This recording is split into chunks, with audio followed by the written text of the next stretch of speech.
നമസ്തേ, ജനം ഡിബേറ്റിലേക്ക് സ്വാഗതം. US ആസ്ഥാനമായി പ്രവർത്തിക്കുന്ന നിക്ഷേപ ഗവേഷണ സ്ഥാപനമായ ഹിൻഡൻബർഗ് പ്രവർത്തനം അവസാനിപ്പിക്കുന്നു. ഭാരതത്തിനെതിരെയുള്ള റിപ്പോർട്ടുകൾ പടച്ചുവിടുന്നതിലൂടെയാണ് ഹിൻഡൻബർഗ് ശ്രദ്ധ പിടിച്ചുപറ്റിയത്. രാജ്യത്തിൻ്റെ സാമ്പത്തിക മുന്നേറ്റം തകർക്കാൻ അച്ചാരം വാങ്ങിയ ഹിൻഡൻബർഗുമായി പ്രതിപക്ഷ നേതാവ് രാഹുലിൻ്റെ ബന്ധം എന്താണ്? നമുക്ക് പരിശോധിക്കാം. ഹിൻഡൻബർഗിൻ്റെ രഹസ്യ അജണ്ട എന്താണ്?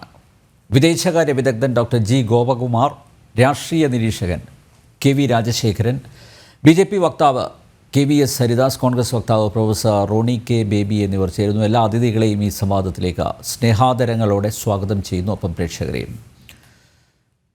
ഡോക്ടർ ഗോപകുമാർ, ഹിൻഡൻബർഗ് ഷെഡി ക്യാരക്ടറുള്ള ഒരു ഇൻവെസ്റ്റ്മെൻറ്റ് ആൻഡ് റിസർച്ച് കമ്പനിയാണ്.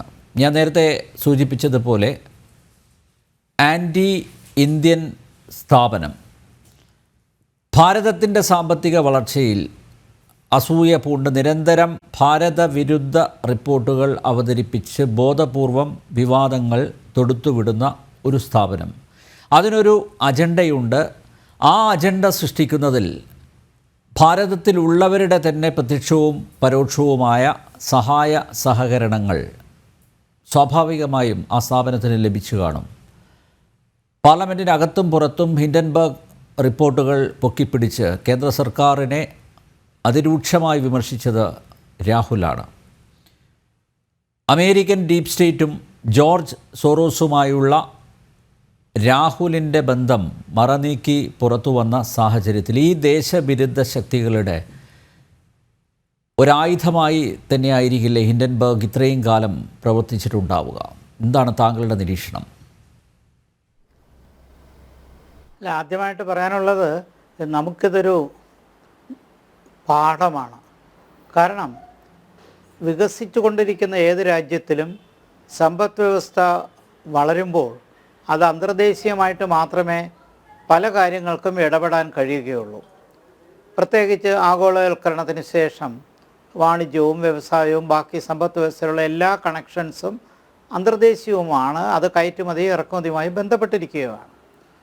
ഇതോടൊപ്പം സാമ്പത്തികമായിട്ട് വളരുന്നൊരു രാജ്യത്തെ തകർക്കാൻ എപ്പോഴും കുൽസിത ശക്തികളുണ്ടാകും.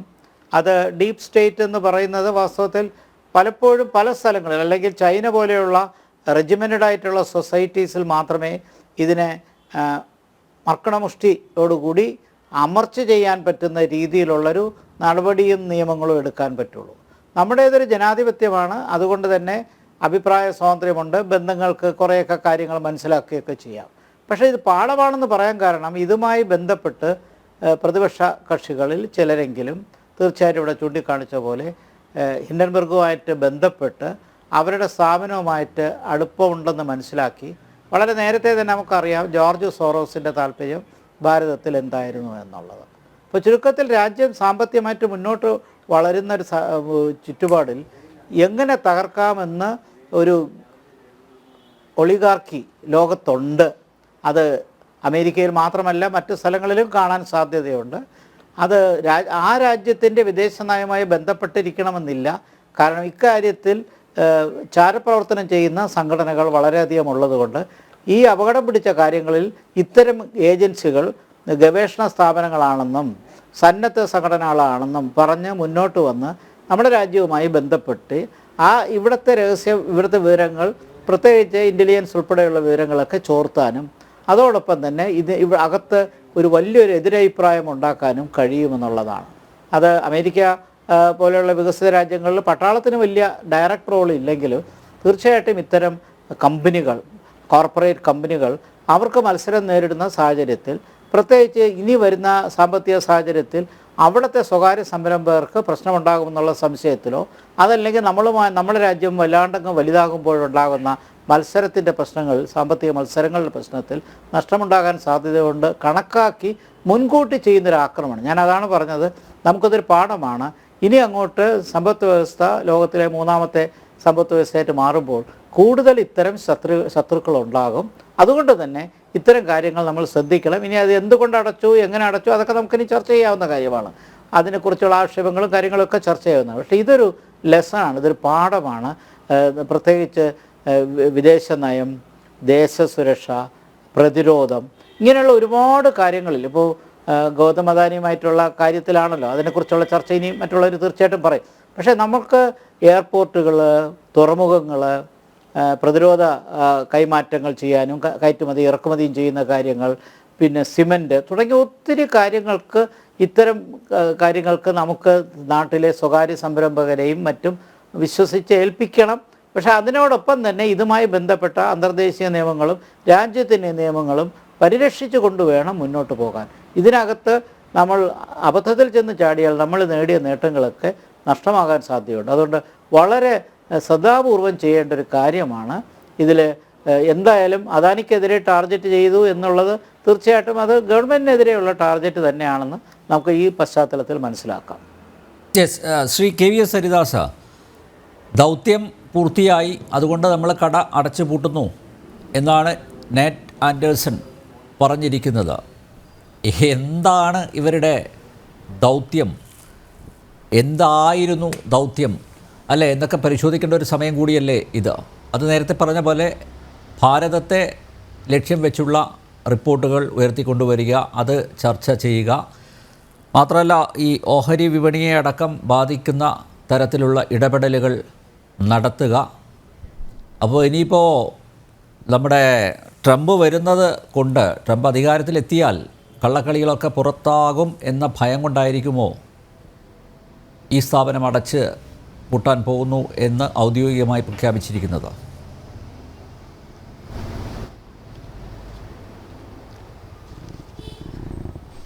ഇതൊരു ഭയന്നോടൽ തന്നെയാണ്, യാതൊരു സംശയമില്ല. അതിന് രണ്ട് കാരണങ്ങളുണ്ടെന്നാണ് ഞാൻ വിചാരിക്കുന്നത്. ഒന്ന്, ഈ ഹിൻഡൻബർഗിൻ്റെ ടാർഗറ്റ് നേരത്തെ ഗോകുമാർ സാർ സൂചിപ്പിച്ചതുപോലെ ഇന്ത്യയായിരുന്നു, നരേന്ദ്രമോദിയായിരുന്നു.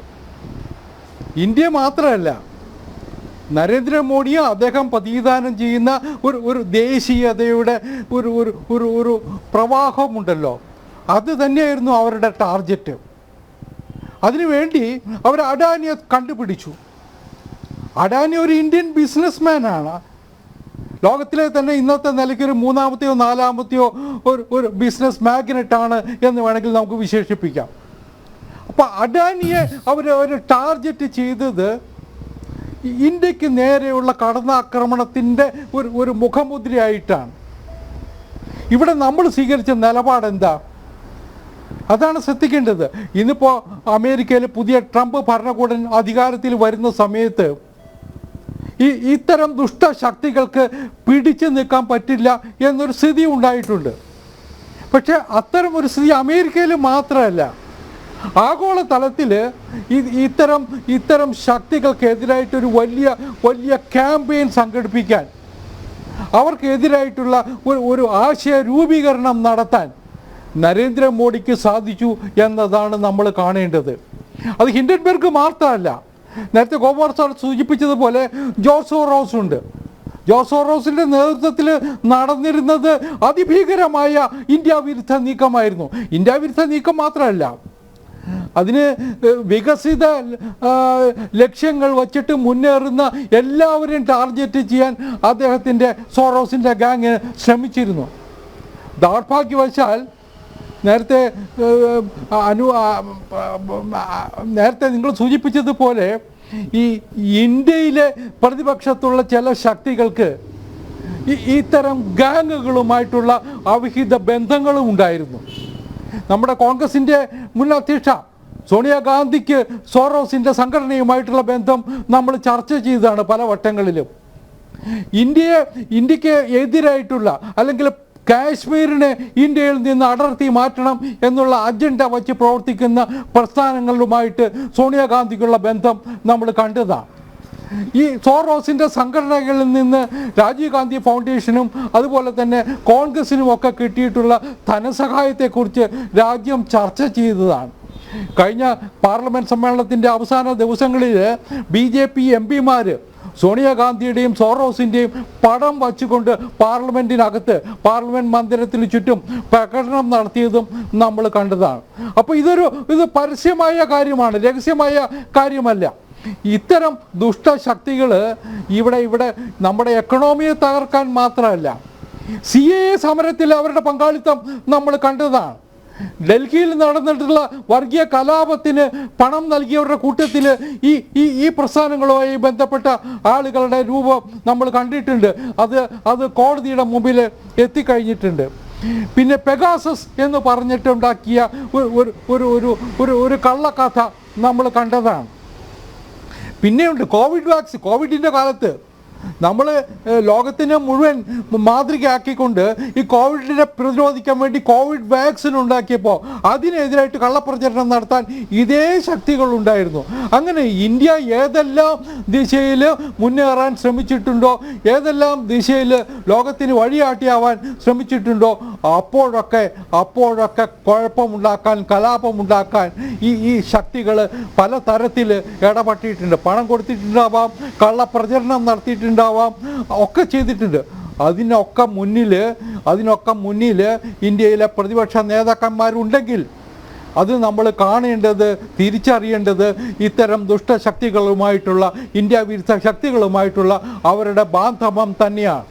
ഏറ്റവും ഒടുവിൽ രാഹുൽ ഗാന്ധിയുടെ പ്രസംഗം നമ്മൾ കണ്ടു. We are fighting the Indian state too എന്നാണ് അദ്ദേഹം പറഞ്ഞത്. ഇന്ത്യക്കെതിരായിട്ടുള്ള യുദ്ധം കൂടിയാണ് നമ്മൾ നടത്തുന്നതെന്ന്. ഞാനൊക്കെ മനസ്സിലാക്കുന്നത്, ഞാനൊരു വലിയ നിയമ പണ്ഡിതനല്ലെങ്കിലും എനിക്ക് തോന്നുന്നത് UAPA അട്രാക്റ്റ് ചെയ്യുന്ന പ്രസ്താവനയാണ് ഈ ഇന്ത്യയുടെ പ്രതിപക്ഷ നേതാവ് നടത്തിയത് എന്നാണ്. തീർച്ചയായിട്ടും ഇന്ത്യ ഗവൺമെൻറ് അത് പരിശോധിക്കും. ഇന്ത്യയുടെ വിവിധ അന്വേഷണ ഏജൻസികൾക്ക് മുമ്പിൽ ആ പ്രസ്താവമുണ്ട് എന്നതുകൊണ്ട് നമ്മൾ അതിനെക്കുറിച്ച് കൂടുതൽ ചർച്ച ചെയ്യേണ്ടതില്ല. പക്ഷെ നാളെ നമുക്ക് അത് വിശകലനം ചെയ്യേണ്ടി വരും, വിലയിരുത്തേണ്ടി വരും എന്ന് തന്നെയാണ് ഞാൻ വിചാരിക്കുന്നത്. Okay, Shri K V Rajasekharan, Congress യുദ്ധം ചെയ്യുന്നത് BJPയും സംഘപരിവാറുമായിട്ട് മാത്രമല്ല, രാജ്യത്തോട് കൂടെ തന്നെയാണ് എന്ന്, രാജ്യത്തിനെതിരെയാണ് ഞങ്ങളുടെ യുദ്ധം എന്ന് പ്രതിപക്ഷ നേതാവാണ് പറയുന്നത്. ഒരു സാധാരണ രാഷ്ട്രീയ നേതാവല്ല രാഹുൽ, പ്രതിപക്ഷ നേതാവ് തന്നെ പറയുന്നു. അത് ഭാരതത്തിനകത്ത് നിന്നാണ് പറയുന്നത്. AICCയുടെ പുതിയ ആസ്ഥാന മന്ദിരം ഉദ്ഘാടനം ചെയ്യുന്ന സമയത്താണ് അദ്ദേഹം അങ്ങനെ പറഞ്ഞത്. നമുക്കറിയാം, രാഹുൽ വിദേശ രാജ്യങ്ങളിൽ പോയി ഭാരതത്തിന് എതിരെ നടത്തിയ പരാമർശങ്ങൾ, ഒന്നിലധികം പരാമർശങ്ങൾ നമ്മുടെ മുന്നിലുണ്ട്. സ്വാഭാവികമായിട്ടും ഈ ഹിൻഡൻബർഗിനെ ഒരുപക്ഷെ വളരെ സമർത്ഥമായി പ്രതിപക്ഷ നേതാവ് രാഹുൽ ഉപയോഗിച്ച് കാണില്ല. ഇതൊക്കെ ചേർത്ത് വായിക്കുമ്പോൾ ആ ഒരു സംശയം ബലപ്പെടുകയല്ലേ? അങ്ങ് പറഞ്ഞത് വളരെ ശരിയാണ്. ഭാരതം എന്ന രാഷ്ട്രത്തിനെതിരെയാണ് എൻ്റെ പോരാട്ടം എന്ന് ഒരു നക്സൽ പറഞ്ഞാൽ മനസ്സിലാക്കാം, ഒരു ഇസ്ലാമിക തീവ്രവാദി പറഞ്ഞാലും മനസ്സിലാക്കാം. ഭാരതത്തിനെ എതിർക്കുന്ന ഏത് ശക്തി പറഞ്ഞാലും മനസ്സിലാക്കാം. പക്ഷേ ഭാരതത്തിന് 3 പ്രധാനമന്ത്രിമാരുണ്ടായിരുന്ന ഒരു കുടുംബത്തിലെ അനന്തരാവകാശി, എൻ്റെ യുദ്ധം രാഷ്ട്രീയ സ്വയം സേവക സംഘത്തിന് മാത്രം എതിരല്ല, ഭാരതീയ ജനതാ പാർട്ടിക്ക് മാത്രം എതിരല്ല, ഞാൻ ഭാരതത്തെയാണ് എതിർക്കുന്നതെന്ന് പറഞ്ഞു കഴിഞ്ഞാൽ അനുഭവം പണ്ട് ശിവലിംഗത്തിൽ കെട്ടിപ്പിടിച്ച് രക്ഷ നേടാൻ നോക്കിയ മാർക്കണ്ഡേയന് നേരെ കാലപാശം വീശിയതും ആ കാലനുണ്ടായ അനുഭവവും നമുക്കറിയാം. അതുകൊണ്ട് രാഹുൽ ഗാന്ധി ഇപ്പം ശരിക്കും ചെയ്തിരിക്കുന്നത് ഒരു തീക്കളിയാണ്. അതിന് രാഷ്ട്രം തക്കതായ മറുപടി കൊടുക്കും എന്നെനിക്ക് ഉറപ്പുണ്ട്. എങ്കിലും വിഷയത്തിലേക്ക് വരുമ്പം ഗോപകുമാർ സാറ് പറഞ്ഞ ഒരു പ്രധാന കാര്യമുണ്ട്. ഇതൊരു പാഠമാകണം, ഈ പാഠത്തിൽ നിന്ന് പഠിക്കണം എന്ന് പറഞ്ഞപ്പം എനിക്ക് ഹരിദാസ് മുഖാന്തരം BJP ഭരണകൂടത്തോട് പറയേണ്ട കാര്യമുണ്ട്. ഹിൻഡൻബർഗ് എന്ന നമ്മൾ ജനത്തിൻ്റെ അവതരണത്തിൽ പറയുന്നത് അമേരിക്കൻ നിക്ഷേപ ഗവേഷണ സ്ഥാപനം എന്നാണ്. അങ്ങനെയുള്ള ഗ്ലോറിഫൈഡ് എക്സ്പ്ലനേഷൻ ഒന്നും വേണ്ട. അതൊരു കറക്ക് കമ്പനിയാണ്. അതൊരു സാമ്പത്തിക കുറ്റം, അന്തർദേശീയ തലത്തിൽ സാമ്പത്തിക കുറ്റം നടത്താൻ വേണ്ടി ഉദ്ദേശിച്ചിറങ്ങിയ സാമ്പത്തിക കുറ്റവാളികളുടെ ഒരു സംഘമാണ്. അവരുടെ മെയിൻ ജോലി എന്ന് പറയുന്നത് ഷോർട്ട് സെല്ലിംഗ് ആണ്. ആ ഷോർട്ട് സെല്ലിങ് അതിന് സഹായകരമായ രീതിയിൽ തങ്ങളുടെ സ്റ്റോക്ക് എക്സ്ചേഞ്ചിലെ ഇടപെടലുകൾ തങ്ങൾക്ക് ലാഭകരമാക്കി മാറ്റുന്നതിന് വേണ്ടി എന്തെങ്കിലുമൊക്കെ ഡേറ്റ സംഘടിപ്പിക്കുക, ആ ഡേറ്റ പുറത്ത് കൊണ്ടുവന്നിട്ട് അങ്ങനെ കച്ചവടം ചെയ്ത് ലാഭം ഉണ്ടാക്കുക. ഷോർട്ട് സെല്ലിംഗ് എന്ന് പറയുന്നത് മാത്രം വലിയൊരു അപരാധമൊന്നുമല്ല, അത് സ്റ്റോക്ക് മാർക്കറ്റിലെ അക്സെപ്റ്റഡ് പ്രാക്ടീസാണ്. പക്ഷേ അവിടെ ഗവേഷണത്തിൻ്റെ പേരിൽ തെറ്റായ വിവരങ്ങൾ കൊണ്ടുവന്ന് നിക്ഷേപകരെ തെറ്റിദ്ധരിപ്പിക്കാൻ നോക്കിയിടത്താണ് ഹിൻഡൻബർഗിൻ്റെ കുൽസിത ശ്രമത്തിൻ്റെ ഫലം മനസ്സിലാക്കേണ്ടത്. ഇനി ഒരു കാര്യം ഞാൻ പറയാം. നാട്ടിൽ കൊള്ളാവുന്ന കൈക്കരുത്തുള്ള തോന്നിവാസം കാണിച്ച് മുമ്പിച്ചെന്നാൽ അടി പെടലിക്ക് തരുന്ന ഒരു സബ് ഇൻസ്പെക്ടറോ സർക്കിൾ ഇൻസ്പെക്ടറോ ചാർജ് എടുക്കുന്നത് കാണുമ്പം പോക്കറ്റടിക്കാരൻ്റെ കൂലി പോക്കറ്റടിക്കാരനായി നടന്ന ഒരുത്തൻ ഇന്ന് തൊട്ട് ഞാനിതെല്ലാം നിർത്തി, ഞാനിനി നല്ലവനാകാൻ പോകുന്നു എന്ന് പറയുന്നത് പോലെയാണ് ഈ നാത്ത് ആൻഡേഴ്സൺ ഞാൻ ഷോർട്ട് സെല്ലിങ് നിർത്തി ഹിൻഡൻബർഗ് പിരിച്ചുവിടുന്നു എന്ന് പറഞ്ഞത്. അവിടെ ഒരു കാര്യം അടിസ്ഥാനപരമായി നോക്കേണ്ടത്, ആരുടേതായിരുന്നു ഹിൻഡൻബർഗ്, ആരാണ് അതിനു വേണ്ടി പണം ഇൻവെസ്റ്റ് ചെയ്തത്? അത് പറയുമ്പം ഈ ആൻഡേഴ്സൺ തന്നെ അയാളുടെ കത്തിൽ പറഞ്ഞിട്ടുണ്ട്, എൻ്റെ കൂടെ ഉണ്ടായിരുന്ന ഒരു സാമ്പത്തിക വിദഗ്ധരോ നിക്ഷേപകരോ അല്ല, പക്ഷെ they are ruthless assassins എന്ന് പറഞ്ഞാൽ ക്രൂരന്മാരായ അക്രമകാരികൾ, കൊലപാതകികളാണെന്ന് തന്നെയാണ് പറഞ്ഞത്. അങ്ങനെ പറഞ്ഞപ്പം അതിനർത്ഥം ഇദ്ദേഹത്തിൻ്റെ പിന്നിലുണ്ടായിരുന്നവർ റൂത്ത്ലെസ് എക്കണോമിക് ഒഫൻഡേഴ്സാണ്. ഇനിയും അടുത്ത ഘട്ടത്തിലേക്ക് ഞാൻ കടക്കുക. അത് മറ്റൊന്നുമല്ല, എന്താണ് ഇമ്മീഡിയറ്റ് പ്രൊവോക്കേഷൻ? ആ ഇമ്മീഡിയറ്റ് പ്രൊവോക്കേഷനിലേക്ക് വരുന്നതിന് മുമ്പ് എന്തുകൊണ്ടാണ് ഡൽഹിയിലെ തെരഞ്ഞെടുപ്പ് വരാൻ പോകുന്നു, ഡോക്ടർ മൻമോഹൻ സിംഗിൻ്റെ മരണമുണ്ടായി, ഇതെല്ലാം ഉണ്ടായിട്ടും രാഹുൽ ഗാന്ധി ഈ ഇടയ്ക്കൊരു യാത്ര നടത്തിയുള്ള വിയറ്റ്നാമിലേക്ക് രഹസ്യയാത്ര? എന്താ കാരണം?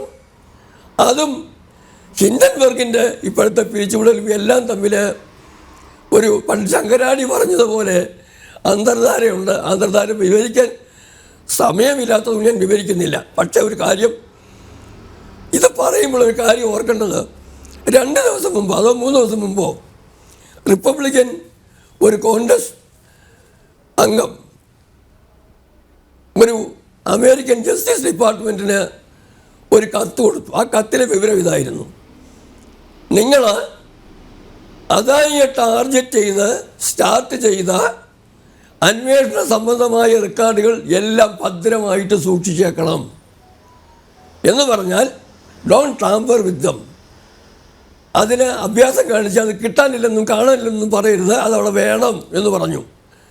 നമ്മുടെ തൊണ്ടി മുതലെന്ന് പറയുന്ന പോലെ അവിടെ വേണമെന്ന് പറഞ്ഞു. കാരണം ട്രംപിൻ്റെ വരവോടുകൂടി കൃത്യമായ അന്വേഷണം ഉണ്ടാകുമെന്നുള്ള കാര്യം വ്യക്തമാണ്. അവിടെ പറഞ്ഞൊരു കാര്യം കൂടി ഓർക്കുക, അദ്ദേഹം കൃത്യമായി പറഞ്ഞിട്ടുണ്ടത്. എന്തുകൊണ്ട് അദാനിയെ സെലക്ട് ചെയ്ത് ഒരു selective investigation against Adani, selective proceedings against Adani? ഒരു ചോദ്യം.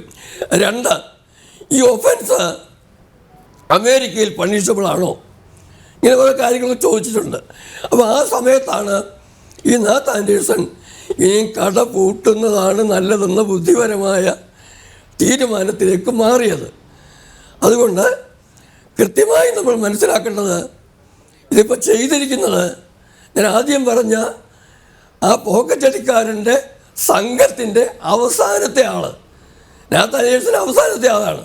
പുറകിൽ ജോർജ് സോറോസ് ഉണ്ട്, അമേരിക്കൻ ഡീപ് സ്റ്റേറ്റ് ഉണ്ട്, ഇസ്ലാമിക തീവ്രവാദികളുണ്ട്, ചൈന പക്ഷ രാഷ്ട്രീയക്കാരുണ്ട്, ഇവരുടെ എല്ലാ ഭാരതത്തിലെ ഏജന്റുമാരുമുണ്ട്. രാഹുൽ ഗാന്ധിയും സോണിയാഗാന്ധിയും അതുപോലെ ഡി രാജ, മാർക്സിസ്റ്റ് പാർട്ടി നേതാക്കൾ എക്സ്പ്ലിസിറ്റ് ആണല്ലോ അത്. എല്ലാം കൂടെയുണ്ട്. അപ്പോൾ ഇവരൊക്കെ പുറകിലാണെങ്കിലും മുമ്പിൽ നിൽക്കുന്ന ആളാണ് തൽക്കാലം തിരിഞ്ഞ് ഓടിയിരിക്കുന്നത്. ആ സാഹചര്യത്തിൽ കൃത്യമായി മറ്റു ചില കാര്യങ്ങൾ പറയാനുണ്ട്. എങ്കിലും എൻ്റെ ആദ്യത്തെ നിരീക്ഷണങ്ങൾ ഇവിടെ ഞാൻ അവസാനിപ്പിക്കുന്നു. യെസ്, ഗോകുമാർ സാർ, ഇപ്പോൾ മിഷൻ കംപ്ലീറ്റഡ് ആണെന്ന് പറഞ്ഞു ആൻഡേഴ്സൺ, മിഷൻ സക്സസ്ഫുൾ ആണെന്ന് പറഞ്ഞില്ല. പക്ഷേ ഈ ഒരു ഓപ്പറേഷനിലൂടെ എന്തായിരിക്കും ഇവർ നേടിയെടുത്തിട്ടുണ്ടാവുക? മിഷൻ കംപ്ലീറ്റഡ് ആണെന്ന് പറഞ്ഞത് തന്നെ ആത്മാർത്ഥതയില്ലാതെയാണ്. അദ്ദേഹത്തിൻ്റെ ടീമിലുള്ള മറ്റംഗങ്ങൾ ഇനിയും ഇത്തരം ചാരപ്രവർത്തനങ്ങൾ ചെയ്യാനുള്ള എല്ലാ സാധ്യതയുമുണ്ട്. മിഷനിൽ അവർ എന്തെങ്കിലും നേടി എന്ന് പറയുന്നത് മറ്റൊന്നുമല്ല, അദാനിയുടെ ഷെയർ മാർക്കറ്റ് സ്റ്റോക്ക് മാർക്കറ്റിങ്ങിൽ വല്ലാണ്ട് താഴെ കൊണ്ടുവരാനും സ്റ്റോക്ക് മാർക്കറ്റിംഗ് ട്രേഡിനകത്ത് ഒരുപാട് അപകടം കാണിച്ചു വയ്ക്കാനും അതിൻ്റെ തിരിച്ചടി ഇന്ത്യൻ സമ്പദ് വ്യവസ്ഥയ്ക്ക് ഉണ്ടാക്കാനും കുറച്ചൊക്കെ കഴിഞ്ഞിട്ടുണ്ട്. അപ്പോൾ അദാനിക്ക് വലിയ നഷ്ടം ഉണ്ടായതായിട്ടാണ് നമ്മൾ മാധ്യമങ്ങളിൽ നിന്ന് മനസ്സിലാക്കുന്നത്. വളരെ പെട്ടെന്ന് ഒരു വിശ്വാസ്യത നഷ്ടപ്പെടുത്തിയപ്പോൾ, അതാണ് അയാൾ നേടിയത്. വിശ്വാസ്യത നഷ്ടപ്പെടുത്തിയപ്പോൾ ഈ ഷോർട്ട് സെല്ലിങ്ങിൻ്റെ ആൾക്കാരല്ലേ, വളരെ പെട്ടെന്ന് ഷെയർ മാർക്കറ്റിൽ തിരിച്ചടി ഉണ്ടാവുകയും അതിൻ്റെ നഷ്ടം അദാനിക്ക് കാര്യമായിട്ട് ഉണ്ടാവുകയും ചെയ്തു. ടു ദാറ്റ് എക്സ്റ്റെൻറ്റ് അവർ കുറച്ചൊക്കെ നേടി എന്ന് വേണം മനസ്സിലാക്കാനായിട്ട്. ഇവിടെ രാജശേഖരൻ സാറൊക്കെ പറഞ്ഞ പോലെ ഡീപ്പ് സ്റ്റേറ്റ് ഉണ്ട്. കാരണം ഈ ഹിൻഡൻബർഗ് ഏജൻസി, ആൻഡേഴ്സൻ്റെ ഏജൻസി അത്ര വലിയൊരു സ്ഥാപനമൊന്നും ആയിരിക്കാൻ സാധ്യത കാണുന്നില്ല. ജോർജ് സോറോസിൻ്റെ സാമ്പത്തിക പിന്തുണയിൽ നിന്ന് സംഘടിപ്പിച്ച ഒരു സന്നദ്ധ സംഘടനയെന്നോ ഒരു സൊസൈറ്റി എന്നോ ഒക്കെ വിളിക്കാവുന്ന രീതിയിൽ അവിടെ സ്ഥാപിച്ചിരിക്കുന്നു.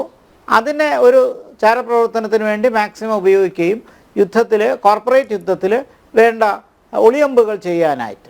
അപ്പം അതുകൊണ്ട് നമ്മൾ മനസ്സിലാക്കേണ്ട, ഇദ്ദേഹം പോയാലും ഇദ്ദേഹത്തിൻ്റെ കൂടെയുള്ള 4-5 പേരുണ്ട്. അവരുടെ പ്രവർത്തനങ്ങൾ എങ്ങോട്ട് പോകുന്നു എന്നും കൂടി നമുക്ക് മനസ്സിലാക്കേണ്ടതുണ്ട്. കുറച്ച് അവർ അപകടമുണ്ടാക്കി എന്നുള്ളതിന് തർക്കമില്ല. അത് നമ്മളെ പ്രതിപക്ഷ പാർട്ടികളിൽ ചിലരെങ്കിലും ഏറ്റെടുത്തു. അത് ഏറ്റെടുത്തപ്പോൾ നമ്മുടെ രാജ്യത്ത് പ്രധാനമന്ത്രിയെ മറ്റും വ്യക്തിപരമായിട്ട് ആക്ഷേപിക്കാനും മോദിയെയും അദാനിയെയും തമ്മിൽ ചേർത്തുകൊണ്ട് ഈ ഒരുമിച്ചുള്ള ആശയ പ്രവർത്തനങ്ങൾക്കൊക്കെ കാരണമാക്കാനും ഒരുപാട് സുപ്രീം കോടതിയിൽ കേസ് എത്തി. അത് തന്നെ ഇനിയിപ്പം ഒരു 6 മാസമെങ്കിലും എത്താതെ അതിനൊരു തീർപ്പുണ്ടാകും തോന്നില്ല. സുപ്രീം കോടതിക്ക് ഇത് ചെയ്യുന്നതിൽ ഒരുപാട് പരിമിതിയുണ്ട്. അതിനേക്കാൾ എനിക്ക് തോന്നുന്നു ഇത്തരം ദേശീയ ബന്ധങ്ങളിൽ വരുന്ന ചർച്ച വിദേശ നയങ്ങളിലും പിന്നെ നമ്മളൊക്കെ ഇവിടെ ചർച്ച ചെയ്യുന്നത് പോലെ പൊതുമണ്ഡലത്തിൽ ചർച്ച ചെയ്യുന്നതിൽ കൂടുതൽ കാര്യങ്ങൾ പുറത്തു വരാനുള്ള എല്ലാ സാധ്യതയുമുണ്ട്. ഇപ്പോൾ ഹിൻഡൻബർഗ് അടച്ചുപൂട്ടി എന്ന് പറയുന്നത് നമ്മളിവിടെ ചൂണ്ടിക്കാണിച്ചതുപോലെ ട്രംപിൻ്റെ വരവ് തന്നെ ഒരു പ്രധാന കാരണം. ട്രംപും മോദിയും തമ്മിലുള്ള അടുപ്പവും പ്രത്യേകിച്ച് ഇനി അങ്ങോട്ട് അമേരിക്കയ്ക്ക് ഇന്ത്യയെ വളരെ ആവശ്യമുള്ളൊരു കാലഘട്ടത്തിലേക്ക് വരികയാണ്. ചൈനക്കാരുടെ അവിടെ ഉണ്ട്. അതുകൊണ്ട് ഏറ്റവും നല്ല ചെക്ക്മേറ്റ് ചെയ്യാൻ ഇന്ത്യ കൊണ്ട് കഴിയുള്ളൂ എന്ന് ട്രംപിനെ പോലെ അറിയുന്ന വേറെ ആരുമില്ല. കാരണം ചൈനയുടെ പ്രത്യേകിച്ച് സാമ്പത്തിക താല്പര്യങ്ങൾ അത് കൂടുതൽ അമേരിക്കയ്ക്ക് പരിക്കേൽപ്പിക്കുന്ന അറിയാവുന്നത് കൊണ്ട് ഭാരതത്തിനെ അക്കാര്യത്തിൽ ഡിപ്പെൻഡ് ചെയ്യുന്നതാണ് അമേരിക്കയ്ക്ക് ഏറ്റവും നല്ലത്. ഇല്ലെങ്കിൽ തന്നെ ഇൻഡോ അമേരിക്കൻ ബന്ധങ്ങൾ അതിൻ്റെ ഊഷ്മളത അതിൻ്റെ ഏറ്റവും നല്ല സ്റ്റേജിൽ എത്തിയിരിക്കുകയാണ്. നമ്മൾ എത്രയോ കാലമായിട്ട് ഇൻഡോ അമേരിക്കൻ ബന്ധങ്ങൾ കാണുന്നു. അതിൽ ഏറ്റക്കുറച്ചുകൾ ഉണ്ടായിട്ടുണ്ട്. പക്ഷേ ഇപ്പോഴത്തെ സാഹചര്യം പ്രത്യേകിച്ച് 2008 ശേഷം ആണവ കരാറിന് ശേഷം നല്ല പുരോഗതി ഉണ്ടായി. ഇപ്പോൾ അതിനോടൊപ്പം സാമ്പത്തിക പുരോഗതി വന്നു. ഇന്ത്യയുടെ സാമ്പത്തിക വളർച്ച, ഇന്ത്യയിൽ ഉള്ള ഏറ്റവും വലിയൊരു മാർക്കറ്റ്, ഈ മാർക്കറ്റിൽ അമേരിക്കൻ സാധനങ്ങൾക്ക് വിറ്റഴിക്കാനുള്ള സാധ്യതകൾ, ഇന്ത്യക്ക് അമേരിക്കയുമായിട്ടുള്ള ബന്ധങ്ങൾ പ്രത്യേകിച്ച് പ്രതിരോധ രംഗത്ത് കയറ്റുമതി ചെയ്യുന്ന കാര്യങ്ങളും ഇറക്കുമതി ചെയ്യുന്ന കാര്യങ്ങളും പിന്നെ നമ്മുടെ തന്നെ നോൺ റെസിഡൻ്റ് ആയിട്ടുള്ള ഭാരതീയർ അവിടെ ഉണ്ട്. അവർ പ്രവാസികളെ ഉപയോഗിക്കുക, പ്രവാസികളുടെ സഹായം നേടുക. ഇപ്പോൾ ചുരുക്കത്തിൽ ട്രംപിന് പ്രത്യേകിച്ച് ഇന്ത്യയിലെ പ്രവാസികളെക്കുറിച്ച് വലിയ മതിപ്പുണ്ടെന്ന് തെരഞ്ഞെടുപ്പ് രംഗത്ത് കണ്ടതാണ്, എടുത്ത് പ്രസംഗിച്ചതാണ്. ഇതെല്ലാം മനസ്സിലാക്കി തന്നെയാണ് ഹിൻഡൻബർഗ് കട പൂട്ടിയത്. അപ്പോൾ അതിൻ്റെ ഉദ്ദേശം ക്ലിയറാണ്. ട്രംപിൻ്റെ വരവ് തന്നെയാണ്. അദ്ദേഹം ഈ ഇഴയ്ക്കുന്ന ഒരാളല്ല, പെട്ടെന്ന് ആക്ഷൻ എടുക്കുന്ന ഒരാളാണ്. അദ്ദേഹത്തിന് എടുക്കുന്ന നടപടി ശരിയോ തെറ്റോ എന്ന് നമുക്ക് വേറെ വിമർശിക്കാം. പക്ഷേ അദ്ദേഹത്തിന് വ്യക്തമായ നിലപാട് ഇക്കാര്യത്തിലുണ്ട്. അത് നന്നായി മനസ്സിലാക്കി തന്നെയാണ് ഇത് ചെയ്തത്. പക്ഷേ ഇതോടെ അതെല്ലാം അവസാനിച്ചു എന്ന് കരുതാൻ പറ്റില്ല. തീർച്ചയായിട്ടും നമ്മുടെ ഇവിടുത്തെ നറേറ്റീവിൽ രാജ്യത്തിനെതിരായിട്ടുള്ളൊരു ചർച്ചയായിട്ട് ഇത് കൊണ്ടുവരാൻ ശ്രമിച്ചതും വലിയ അപകടമാണ്. കാരണം ഗവൺമെൻറ്റിനെ എതിർക്കാം, പക്ഷേ സ്റ്റേറ്റിനെ എതിർക്കരുത്. ഗവൺമെൻറ്റിനെ വിമർശിക്കാൻ പ്രതിപക്ഷ പാർട്ടികൾക്കും മാധ്യമങ്ങൾക്കും പൊതുമണ്ഡലത്തിൽ എല്ലാ അവകാശമുണ്ട്. പക്ഷേ രാജ്യത്തിനെ തള്ളി പറയേണ്ട കാര്യമില്ല. ഇന്ത്യൻ സ്റ്റേറ്റ് എന്ന് പറയുന്നത് എല്ലാവരുടെയും കൂടെയാണ്. അതുകൊണ്ട് തന്നെ ഇന്ത്യൻ സ്റ്റേറ്റിനെതിരെ യുദ്ധം ചെയ്യുന്നു എന്ന് പ്രതിപക്ഷം പറയുന്നത് അത് ജനാധിപത്യ വിരുദ്ധമാണ്. കാരണം ഭരണവ്യവസ്ഥയെ വിമർശിക്കുന്ന പോലെയല്ല സ്വന്തം രാജ്യത്തെ വിമർശിക്കുന്നത്. പ്രത്യേകിച്ച് ഇതിന് പ്രതിരോധവും വിദേശ നയവും സാമ്പത്തിക ബന്ധങ്ങളും ഒക്കെ നമ്മുടെ രാജ്യത്ത് വളർന്നു വരുന്ന തുറമുഖങ്ങളും ഇന്ത്യൻ ഓഷ്യൻ റീജിയൻ വളരെ ശക്തമായിട്ട് ഇനി മുന്നേറാൻ പോവുകയാണ്. അപ്പോൾ ഇന്ത്യൻ ഓഷ്യൻ റീജിയനിൽ തന്നെ നമ്മുടെ വളർച്ചയിൽ അമേരിക്കയ്ക്കും ക്വാഡ് രാജ്യങ്ങൾക്കുമൊക്കെ ഒരുപാട് സംഭാവന ചെയ്യാനുണ്ട്. അത്തരം ബന്ധങ്ങൾ നിലനിൽക്കുമ്പോൾ ജപ്പാനും ഓസ്ട്രേലിയയും അമേരിക്കയും എല്ലാം നിൽക്കുമ്പോൾ ഇന്ത്യയുടെ എക്സലൻ്റ് റിലേഷൻഷിപ്പിനെ നശിപ്പിക്കാനും ഇങ്ങനെയുള്ള ശ്രമങ്ങൾക്ക് കഴിയുമായിരിക്കുമെന്ന് അവർ ചിന്തിച്ച് കാണും. അതിൻ്റെ പരിണിത ഫലമാണ് ഇത്തരത്തിലുള്ള ആരോപണങ്ങൾ. അതുകൊണ്ട് കുറച്ചൊക്കെ താങ്കൾ ചോദിച്ച ചോദ്യത്തിന് നമുക്ക് കുറച്ച് പരിക്കേറ്റിട്ടുണ്ട് എന്ന് മനസ്സിലാക്കണം. അതാണ് ഞാൻ തുടക്കത്തിൽ പറഞ്ഞത്. ഇത് നല്ല പാഠമായിട്ട് കരുതി കൂടുതൽ ജാഗ്രതയോടുകൂടി വേണം സമ്പദ് വ്യവസ്ഥയെ മുന്നോട്ട് കൊണ്ടുപോകാൻ. പ്രത്യേകിച്ച് ഒരു കമ്പോള സമ്പദ് വ്യവസ്ഥ വളരെയധികം ശ്രദ്ധിക്കണം. അതില്ലെങ്കിൽ അത് അഴിമതിയുടെ ആരോപണങ്ങളിലും മറ്റ് പ്രശ്നങ്ങളിലും കൊണ്ടെത്താൻ സാധ്യതയുണ്ട്. അതുകൊണ്ട് നമുക്കതിനെ നമ്മളെ ഒരു ഹെൽത്തി ആയിട്ട് ഒരു വാർണിംഗ് സിഗ്നലായിട്ട് വേണം ഇനി മുന്നോട്ട് പോകുമ്പോൾ കാണേണ്ടത്. KVS എത്ര ഒളിച്ചു വെച്ചാലും സത്യങ്ങൾ പുറത്തു വരും അല്ലേ? ഒരുപക്ഷെ അത് സമയം എടുത്തേക്കാം.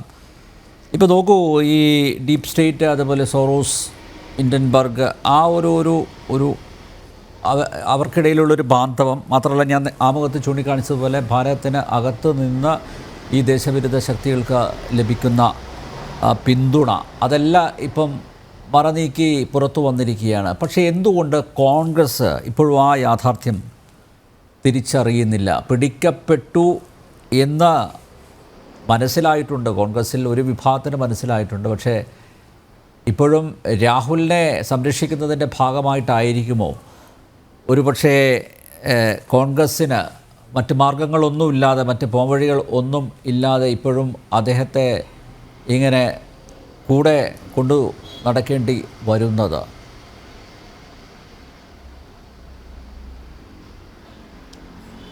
അല്ല, അനിൽ, ഇവിടെ രണ്ട് പ്രശ്നങ്ങളുണ്ട്.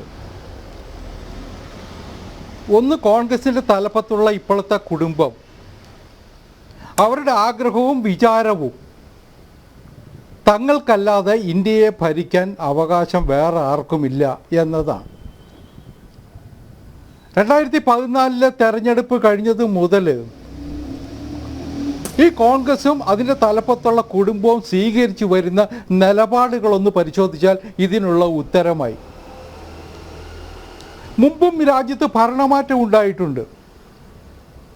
ഇപ്പോൾ വാജ്പേയി സർക്കാർ വന്നു, വാജ്പേയി സർക്കാരിന് ശേഷം മൻമോഹൻ സിംഗിൻ്റെ ഗവൺമെൻറ് വന്നു. അന്നൊക്കെ രാജ്യസഭയിൽ ഈ പ്രതിപക്ഷം സ്വീകരിക്കുന്ന നിലപാടെന്താ? ഗവൺമെൻറ് എടുക്കുന്ന നിലപാടുകൾക്കൊപ്പം നീങ്ങാറുണ്ട്, ഗവൺമെൻറ്റിനെ സഹായിക്കാറുണ്ട്. അത് രാജ്യത്തിൻ്റെ ഒരു താല്പര്യം അനുസരിച്ചാണ്. പക്ഷെ മോഡി ഗവൺമെൻറ് വരുമ്പോൾ രാജ്യസഭയിൽ ഈ ഭരണപക്ഷത്തിന് വേണ്ടത്ര ശക്തി ഉണ്ടായിരുന്നില്ല. അപ്പോൾ ലോക്സഭയിൽ ബില്ലുകൾ പാസ്സാക്കാനും നിയമനിർമ്മാണങ്ങൾ നടത്താനും ഒക്കെ മോഡി ഗവൺമെൻറ്റിന് സാധിച്ചു. ഇപ്പോൾ രാജ്യസഭയിൽ ഒരു വൈരാഗ്യ ബുദ്ധിയോടുകൂടി ഒരു കാര്യവും ചെയ്യാൻ ഞങ്ങൾ അനുവദിക്കില്ല എന്ന് പ്രഖ്യാപിച്ചുകൊണ്ട് നിലപാടെടുക്കുന്ന കോൺഗ്രസിനെയല്ലേ നമ്മൾ കണ്ടത്? അവിടുത്തെ അന്തരീക്ഷം അങ്ങനെയായിരുന്നു. അന്നത്തെ ഉപരാഷ്ട്രപതി പഴയ കോൺഗ്രസ്സുകാരനായിരുന്നു. രാജ്യസഭയുടെ വൈസ് ചെയർമാൻ PJ കുര്യൻ, അദ്ദേഹം പിന്നെയും പലപ്പോഴും സർക്കാരും പ്രതിപക്ഷവും തമ്മിലുള്ളൊരു മീഡിയേഷനുള്ള ശ്രമങ്ങളും നടത്തിയിരുന്നു, നമ്മൾ കണ്ടിട്ടുണ്ട്. പക്ഷേ കോൺഗ്രസിൻ്റെ വല്ലാത്ത പിടിവാശി മൂലം പലതും ചെയ്യാൻ കഴിഞ്ഞില്ല. അപ്പോൾ ഈ രാജ്യം മുന്നോട്ട് പോകരുത് തങ്ങളില്ലെങ്കിൽ എന്നൊരു നിലപാട് കോൺഗ്രസിൻ്റെ തലപ്പത്തുള്ള കുടുംബം സ്വീകരിക്കുന്നതാണ് നമ്മൾ കണ്ടത്. പക്ഷേ മോഡിക്ക് അതിനെ മറികടക്കാൻ കഴിഞ്ഞു പല വിധേനയും. നമ്മളുടെ ബഡ്ജറ്റുകൾ പാസ്സാക്കി എക്കണോമിയിൽ ഒരു വലിയ മുന്നേറ്റം ഉണ്ടാക്കാൻ മോഡി ഗവൺമെൻറ്റിന് കഴിഞ്ഞു. ഇന്ന് നമ്മൾ എവിടെ എത്തി നിൽക്കുന്നേ? ലോകത്തെ 5th ലാർജസ്റ്റ് എക്കണോമിയാണ് നമ്മൾ. ഏതാനും മാസങ്ങൾക്കുള്ളിൽ ജപ്പാനെ മറികടന്നുകൊണ്ട് ലോകത്തെ 4ാമത്തെ എക്കണോമിയായിട്ട് ഇന്ത്യക്ക് മാറാൻ കഴിയും നരേന്ദ്രമോദിയുടെ കീഴിൽ. ലോകത്തെ 4ാമത്തെ സ്റ്റോക്ക് എക്സ്ചേഞ്ചാണ്, വലിയ സ്റ്റോക്ക് എക്സ്ചേഞ്ചാണ് നമ്മുടേത്. ഓഹരി വിപണിയാണ് നമ്മുടേത്. നമ്മുടെ സെൻസെക്സ് ഏതാണ്ട് 80,000 പോയിന്റിനടുത്തെത്തിയത് ചരിത്ര സംഭവമാണ്. ഏറ്റവും കൂടുതൽ ലോകത്തിലെ 4ാമത്തെ വിദേശ ഫോറിൻ എക്സ്ചേഞ്ച് റിസർവ് ഉള്ള രാജ്യങ്ങളിൽ ഒന്നാണ് ഇന്ത്യ. അങ്ങനെ എക്കണോമിക് സീനിൽ നമ്മൾ വലിയ വലിയ വലിയ മുന്നേറ്റങ്ങൾ കാഴ്ചവെച്ചപ്പോൾ ഇന്ത്യയെ തകർക്കണം, ഏത് വിധേനയും തകർക്കണം എന്നുള്ള വാശിയുമായിട്ട് ഇറങ്ങിയവരാണ് സോറോസും ഈ ഹിൻഡൻബർഗും, അതിനൊപ്പം ഇന്ത്യയുടെ പ്രതിപക്ഷവും. ഇവിടെ നടന്ന കർഷക സമരം അതിനൊരു ഉദാഹരണമാണ്. സത്യസന്ധമായിട്ട് ചിന്തിച്ചാൽ കർഷകർക്ക് ഗുണകരമാകുന്ന നിലപാടുകളാണ് മോഡി ഗവൺമെൻറ് ഇതുവരെ സ്വീകരിച്ചത്. അവരുടെ തറവല വിചാരിച്ചതിനേക്കാൾ വർധനവ് ഉണ്ടാക്കിയിട്ടുണ്ട്. കാർഷിക രംഗത്ത് വലിയ വലിയ കുതിപ്പുണ്ടാക്കാൻ നമുക്ക് കഴിഞ്ഞു. പക്ഷേ ഓരോ ദിവസവും ഓരോ സമയത്തും കുഴപ്പമുണ്ടാക്കാനായിട്ട് ഇറങ്ങിത്തിരിച്ച ഇത്തരം ശക്തികൾക്ക് പിന്നിൽ പണവും മറ്റെല്ലാ സഹായവുമായിട്ട് പ്രതിപക്ഷമുണ്ടായിരുന്നു. ഈ ഹിൻഡൻബർഗിനെ പോലുള്ള കൂട്ടരുണ്ടായിരുന്നു, സോറോസിനെ പോലുള്ള ആൾക്കാരുണ്ടായിരുന്നു. ഇന്ത്യയെ തകർക്കുക, ഇന്ത്യയെ തളർത്തുക എന്നത് മാത്രമായിരുന്നു ഇവരുടെ ലക്ഷ്യം. വേറൊന്നുകൂടി നമ്മളിവിടെ ഓർമ്മിച്ച് പോകേണ്ടതുണ്ട്. പ്രതിരോധ രംഗത്ത് നമ്മളുണ്ടാക്കിയ വലിയ മുന്നേറ്റം. നമ്മൾ റഫാൽ യുദ്ധവിമാനങ്ങൾ വാങ്ങാൻ ശ്രമിച്ചു. മൻമോഹൻ സിംഗിൻ്റെ കാലത്ത് ആന്റണി തന്നെ തമാശയായിട്ട് പറയാറുണ്ട്, അല്ലെങ്കിൽ നമ്മുടെ പ്രതിരോധ രംഗത്ത് പ്രവർത്തിച്ചിരുന്നവർ പറയാറുണ്ട്, നട്ടും ബോൾട്ടും മേടിക്കാൻ പോലും പൈസ ഉണ്ടായിരുന്നില്ല. നമ്മുടെ സൈനികർക്ക് ആവശ്യമായ ബുള്ളറ്റ് പ്രൂഫ് ജാക്കറ്റുകൾ വാങ്ങാൻ കഴിഞ്ഞില്ല, നല്ല ബൂട്ടുകൾ വാങ്ങാൻ പൈസ ഉണ്ടായിരുന്നില്ല. ആ സമയത്താണ് നമ്മൾ നമ്മുടെ പ്രതിരോധ രംഗത്ത് ശക്തി വർദ്ധിപ്പിക്കാൻ വേണ്ടി റഫാൽ യുദ്ധവിമാനങ്ങൾ ആവശ്യത്തിന് ഏറെ വാങ്ങിയത്. അതൊരു ഗവൺമെൻറ് ഡീലായിരുന്നു ഫ്രഞ്ച് ഗവൺമെൻറ്റുമായിട്ട്. അതിനെതിരായിട്ട് ഇവരെല്ലാം എന്തെല്ലാം കള്ളപ്രചരണങ്ങൾ നടത്തി, എന്തെല്ലാം വിവാദങ്ങൾ ഉണ്ടാക്കി. അപ്പോൾ ഇവിടെ ഇന്ത്യ പുരോഗമിക്കുന്നത്, ഇന്ത്യ ശക്തി ആർജിക്കുന്നത് തടയാൻ വേണ്ടി ഏത് വിധേനയും പോകും. അതിൻ്റെ പിന്നിൽ ചൈന ഉണ്ടായിരുന്നു, പാകിസ്ഥാൻ ഉണ്ടായിരുന്നു, ഇത്തരം ഇന്ത്യ വിരുദ്ധ ശക്തികളൊക്കെ ഉണ്ടായിരുന്നു. അവർക്കൊപ്പമാണ് ഇന്ത്യയുടെ പ്രതിപക്ഷം നീങ്ങിയത് എന്നുള്ള യാഥാർത്ഥ്യം രാജ്യം കണ്ടിട്ടുണ്ട്, ലോകം തിരിച്ചറിഞ്ഞിട്ടുണ്ട്. അതും കൂടി നമ്മൾ ഈ സമയത്ത് സ്മരിക്കേണ്ടതുണ്ട് എന്നാണ് എനിക്ക് തോന്നുന്നത്. ഏതായാലും കോൺഗ്രസിൻ്റെ വക്താവ് പ്രൊഫസർ റോണി കെ ബേബി വന്നിട്ടുണ്ട്. Professor Roni K Baby, Hindenburg അതിൻ്റെ പ്രവർത്തനം അവസാനിപ്പിക്കുന്നു എന്ന് ആൻഡേഴ്സൺ പറഞ്ഞിട്ടുണ്ട്. ഹിൻഡൻബർഗിൻ്റെ റിപ്പോർട്ടുകൾ ഏറ്റവും കൂടുതൽ തവണ ഉയർത്തിക്കാട്ടിയത് നിങ്ങളുടെ നേതാവാണ്, പ്രതിപക്ഷ നേതാവ് രാഹുൽ ആണ്. ഈ അടച്ച പൂട്ടലിനെ എങ്ങനെ നോക്കിക്കാണുന്നു? അവരുടെ ദൗത്യം അവസാനിച്ചു എന്നാണ് പറയുന്നത്. എന്തായിരിക്കാം അവരുടെ ദൗത്യം? കോൺഗ്രസ് ഈ ഒരു പ്രഖ്യാപനത്തെ എങ്ങനെയാണ് നോക്കിക്കാണുന്നത്? ഞാൻ ഇവിടെ നടന്ന ചർച്ചകളൊക്കെ വളരെ ശ്രദ്ധയോടെ കേൾക്കുകയായിരുന്നു. ആ ചർച്ചകളിലൊക്കെ ഉണ്ടായ ഒരു ആശയം, അല്ലെ ഉരുത്തിരിഞ്ഞു വന്ന ഒരു വാദം എന്ന് പറയുന്നത്, ഈ ഹിൻഡൻബർഗ് റിസർച്ച് ഗ്രൂപ്പിന്റെ റിപ്പോർട്ടുകളെല്ലാം അത് ഇന്ത്യ എന്ന സ്റ്റേറ്റിനെതിരായിരുന്നു. കോൺഗ്രസ് ആ റിപ്പോർട്ടുകളെല്ലാം ആയുധമാക്കിക്കൊണ്ട് ഇന്ത്യ എന്ന രാഷ്ട്രത്തിനെതിരെ കോൺഗ്രസ് പോരാടി. കോൺഗ്രസ് രാജ്യവിരുദ്ധരാണ്, ദേശദ്രോഹികളാണ് എന്ന രീതിയിലൊക്കെയുള്ള സംഭാഷണമാണ്. ഇവിടെ കോൺഗ്രസ് ഇന്ത്യ എന്ന രാഷ്ട്രത്തിനെതിരായിട്ടാണോ പറഞ്ഞത്? അല്ല. കാരണം ഹിൻഡൻബർഗ് റിപ്പോർട്ടിൽ പറഞ്ഞ ഗൗതം അദാനി എന്ന് പറയുന്ന ഒരു വലിയ കോർപ്പറേറ്റിനെതിരെ, അല്ലെങ്കിൽ ബിസിനസ്സില് അല്ല കോർപ്പറേറ്റ് ലോകത്ത് പാലിക്കേണ്ട എത്തിക്സ്, ധാർമ്മികത, അത് പുലർത്താതെ ക്രമവിരുദ്ധമായ, നിയമവിരുദ്ധമായ, കമ്പോള വിരുദ്ധമായ ചട്ടങ്ങളിലൂടെ കാർട്ടലുകളൊക്കെ രൂപീകരിച്ച് നിയമവിരുദ്ധമായ പ്രവർത്തനങ്ങൾ നടക്കുന്ന ആ രീതിയിൽ വന്ന ഒരു റിപ്പോർട്ട്, അതിനെതിരെ ഞങ്ങൾ സ്വാഭാവികമായിട്ട് പ്രതികരിച്ചത്. അല്ലാതെ ഇവിടെ ഹിൻഡൻബർഗ് റിപ്പോർട്ട് കൊണ്ടുവന്നത് കോൺഗ്രസ് അല്ല. ഇവിടെ ഇന്ത്യയിലെ ഹിൻഡൻബർഗ് റിപ്പോർട്ടിന് ശേഷം അദാനി ഗ്രൂപ്പുകളുടെ ഓഹരി വില ഇടിഞ്ഞപ്പോൾ ഈ രാജ്യത്ത് കമ്പോളങ്ങൾ ഇടിഞ്ഞ് ഈ രാജ്യത്തെ ലക്ഷക്കണക്കിന് ആളുകൾക്ക് കോടിക്കണക്കിന് രൂപ നഷ്ടപ്പെട്ടത് അത് പിന്നെ ഇവിടെ കൊണ്ടുവന്നത് കോൺഗ്രസ് അല്ല. പക്ഷെ ഇവിടെ നമ്മൾ സ്വാഭാവികമായിട്ട് മനസ്സിലാക്കേണ്ട ഒരു കാര്യമുണ്ട്. ഇവിടെ നമ്മൾ ചർച്ച ചെയ്തത് മുഴുവൻ ഈ ഹിൻഡൻബർഗ് റിസർച്ച് ഗ്രൂപ്പിന്റെ റിപ്പോർട്ട് മുഴുവൻ അദാനി ഗ്രൂപ്പിന് എതിരായിരുന്നു എന്ന രീതിയിലാണ്, അത് ഇന്ത്യ തകർക്കാൻ വേണ്ടി മാത്രം കൊണ്ടുവന്നത് എന്ന രീതിയിലാണ് ചർച്ച. പക്ഷെ നമ്മൾ മനസ്സിലാക്കണം, ലക്ഷ്യം മോദിയായിരുന്നില്ലേ? ഞാൻ പറയാം 2017 ഈ പറയുന്ന ഹിൻഡൻബർഗ് റിസർച്ച് ഗ്രൂപ്പ് രൂപീകരിക്കുന്നത്. കഴിഞ്ഞ 7 വർഷത്തിനിടയിൽ അവർ 7 സുപ്രധാനമായിട്ടുള്ള റിപ്പോർട്ടുകളാണ് കൊണ്ടുവന്നിരിക്കുന്നത്. അതിന്റെ അകത്തൊരു ചെറിയ ഇര മാത്രമാണ് ഈ ഗൗതം അദാനി. ഇവരുടെ ഏറ്റവും വലിയ ഇരകളെ നോക്കുക. അവർ കൊണ്ടുവന്ന ഒരു റിപ്പോർട്ട്, ട്വിറ്റർ ഇൻവെസ്റ്റ്മെന്റ് ഷിഫ്റ്റ് എന്ന് പറയുന്നത് 2022 ഇലോൺ മസ്കിനെതിരെയാണ് അവർ കൊണ്ടുവന്ന റിപ്പോർട്ട്. അവരുടെ ആദ്യത്തെ റിപ്പോർട്ട് എന്ന് പറയുന്നത് നിക്കോള കോർപ്പറേഷൻ 2020, അല്ലെങ്കിൽ ഈ പറയുന്ന അതിനുശേഷം വന്ന ഐക്യൻ എന്റർപ്രൈസസ് 2023, ബ്ലോക്ക് ഇങ്ക് കോൺട്രവേഴ്സി 2023, പിന്നെ പർച്ചേസിംഗ് ഫ്രോഡ് ഇൻവെസ്റ്റിഗേഷൻ 2022, അങ്ങനെ തുടങ്ങിയ 7 റിപ്പോർട്ടുകൾ വന്നിരിക്കുന്നത്. ഞാൻ ഒറ്റ കാര്യോട് ചൂണ്ടിക്കാണിക്കാൻ വേണ്ടി ആയിക്കോട്ടെ, ഈ 7 റിപ്പോർട്ടുകളിൽ ഏതെങ്കിലും ഒരെണ്ണം തെറ്റായിരുന്നു, അല്ലെങ്കിൽ ഹിൻഡൻബർഗ് റിസർച്ച് ഗ്രൂപ്പ് കൊണ്ടുവന്ന 7 റിപ്പോർട്ടുകളിൽ ഏതെങ്കിലും ഒന്ന് തെറ്റായിരുന്നു എന്ന ഈ ലോകത്തെ ഏതെങ്കിലും കോൺ, അല്ലെങ്കിൽ ഈ പറയുന്ന അമേരിക്കയിലുള്ള നമുക്കറിയാം കുറെയൊക്കെ അതൊക്കെ ആധികാരികമാണെന്ന് എങ്ങനെ സ്ഥാപിക്കാൻ സാധിക്കും? ശരി, അവ ആധികാരികമായിരുന്നില്ല എങ്കിൽ ഞാൻ അതാണ് ഇവിടെ ചൂണ്ടിക്കാണിക്കാൻ വേണ്ടി ആഗ്രഹിക്കുന്നത്. ഇവിടെ ഒന്നാമത്തെ ഇത് മാത്രം ഞാൻ പറയാം. ഈ പറയുന്ന നിക്കോള കോർപ്പറേഷൻ എന്ന് വന്നത്, അവർക്കെതിരെ അമേരിക്കൻ കോടതി എത്ര രൂപ പിഴ ഈടാക്കിയെന്ന് അറിയാവോ? $125 മില്യൺ ആണ് 2021 പിഴ ഈടാക്കിയത്. അപ്പോൾ ഈ പറഞ്ഞ മുഴുവൻ കമ്പനികൾക്കെതിരെയും ഇവരെ കൊണ്ടുവന്ന റിപ്പോർട്ടുകൾ, ആ റിപ്പോർട്ടുകൾ അടിസ്ഥാനപരമാണ്. അതിന്റെ അകത്ത് കൃത്യമായി തന്നെ ഈ റിപ്പോർട്ടിൽ പറയുന്നത് ശരിയാണ് എന്ന് അമേരിക്കയിലെ കോടതി കണ്ടത്. ഞാൻ ഒരു ഒറ്റ കാര്യം ഇവിടെ കൃത്യമായി ഞാൻ ചോദിച്ചോളൂ. നമ്മുടെ ഇന്ത്യയില് ഇവിടെ പറയുന്നു അദാനിയിലൂടെ ഞങ്ങൾ മോദിയിലേക്കാണ് പാലം വിടുന്നത്. അല്ല, ഇവിടെ അദാനി വിഷയത്തില് ഇത്രയും ഗുരുതരമായ ആരോപണം ഉണ്ടായപ്പോൾ, കാരണം അത് നമ്മുടെ വിശ്വാസ്യതയെ ബാധിക്കുന്ന പ്രശ്നമാണ്, അങ്ങനെ ഒരു ഗുരുതരമായ ആരോപണം ഉണ്ടായപ്പോൾ സത്യസന്ധമായി എത്ര അന്വേഷണം ഇന്ത്യ മഹാരാജ്യത്ത് നടത്തി. ഇവിടെ പാർലമെന്റിൽ പോലും പ്രതിപക്ഷം, കാരണം അത് ഞങ്ങളുടെ റൈറ്റാണ്, പ്രതിപക്ഷത്തിന്റെ അവകാശമാണ്. കാരണം ഈ രാജ്യത്തിന്റെ സമ്പദ് വ്യവസ്ഥയെ സംബന്ധിച്ച്, അല്ലെങ്കിൽ ഇത്രയും ഒരു ലോക കോർപ്പറേറ്റായി മാറി അദാനിക്കെതിരെ ഇത്രയും വലിയൊരു വിമർശനം ഉണ്ടായപ്പോൾ സ്വാഭാവികമായും ഇന്ത്യ ഗവൺമെന്റ് അതിനോട് പ്രതികരിക്കണം. പക്ഷേ ഇന്ത്യയിലെ പ്രധാനമന്ത്രി പ്രതികരിച്ചില്ല. പ്രധാനമന്ത്രി പ്രതികരിക്കുന്ന മറ്റ് സെബി പോലെയുള്ള ഇവിടുത്തെ ഉത്തരവാദിത്തപ്പെട്ട അന്വേഷണ ഏജൻസികൾ 2 വർഷമായി സുപ്രീം കോടതി സെബിയോട് പറഞ്ഞിട്ട് ഈ ആരോപണങ്ങളെ കുറിച്ച് കൃത്യമായ റിപ്പോർട്ട് 2 മാസത്തിനകം സുപ്രീം കോടതിയിൽ ഹാജരാക്കുവാൻ വേണ്ടി സെബിയോട് പറഞ്ഞിട്ട് 2 വർഷമായി. ഇതുവരെ ഒരു റിപ്പോർട്ട് പോലും സെബിക്ക് ഹാജരാക്കാൻ കഴിഞ്ഞിട്ടില്ല. 2020 നമ്മൾ കണ്ടു, സെബിയുടെ ചെയർപേഴ്സൺ ആയിട്ടുള്ള മാധവി ബുച്ചിനെതിരെ, അവരുടെ ഭർത്താവായിട്ടുള്ള ധാവൽ ബുച്ചിനെതിരെ ഈ പറയുന്ന ഹിൻഡൻബർഗിന്റെ റിപ്പോർട്ട് വന്നു. എന്തെങ്കിലും ഒരു സ്റ്റേറ്റ്മെന്റ് സെബിയുടെ ഭാഗത്തുണ്ടായോ? ഈ പറയുന്ന മാധവി ബുച്ച് ആ സ്ഥാനത്ത് നിന്ന് മാറി നിൽക്കാൻ പോലും തയ്യാറായില്ല.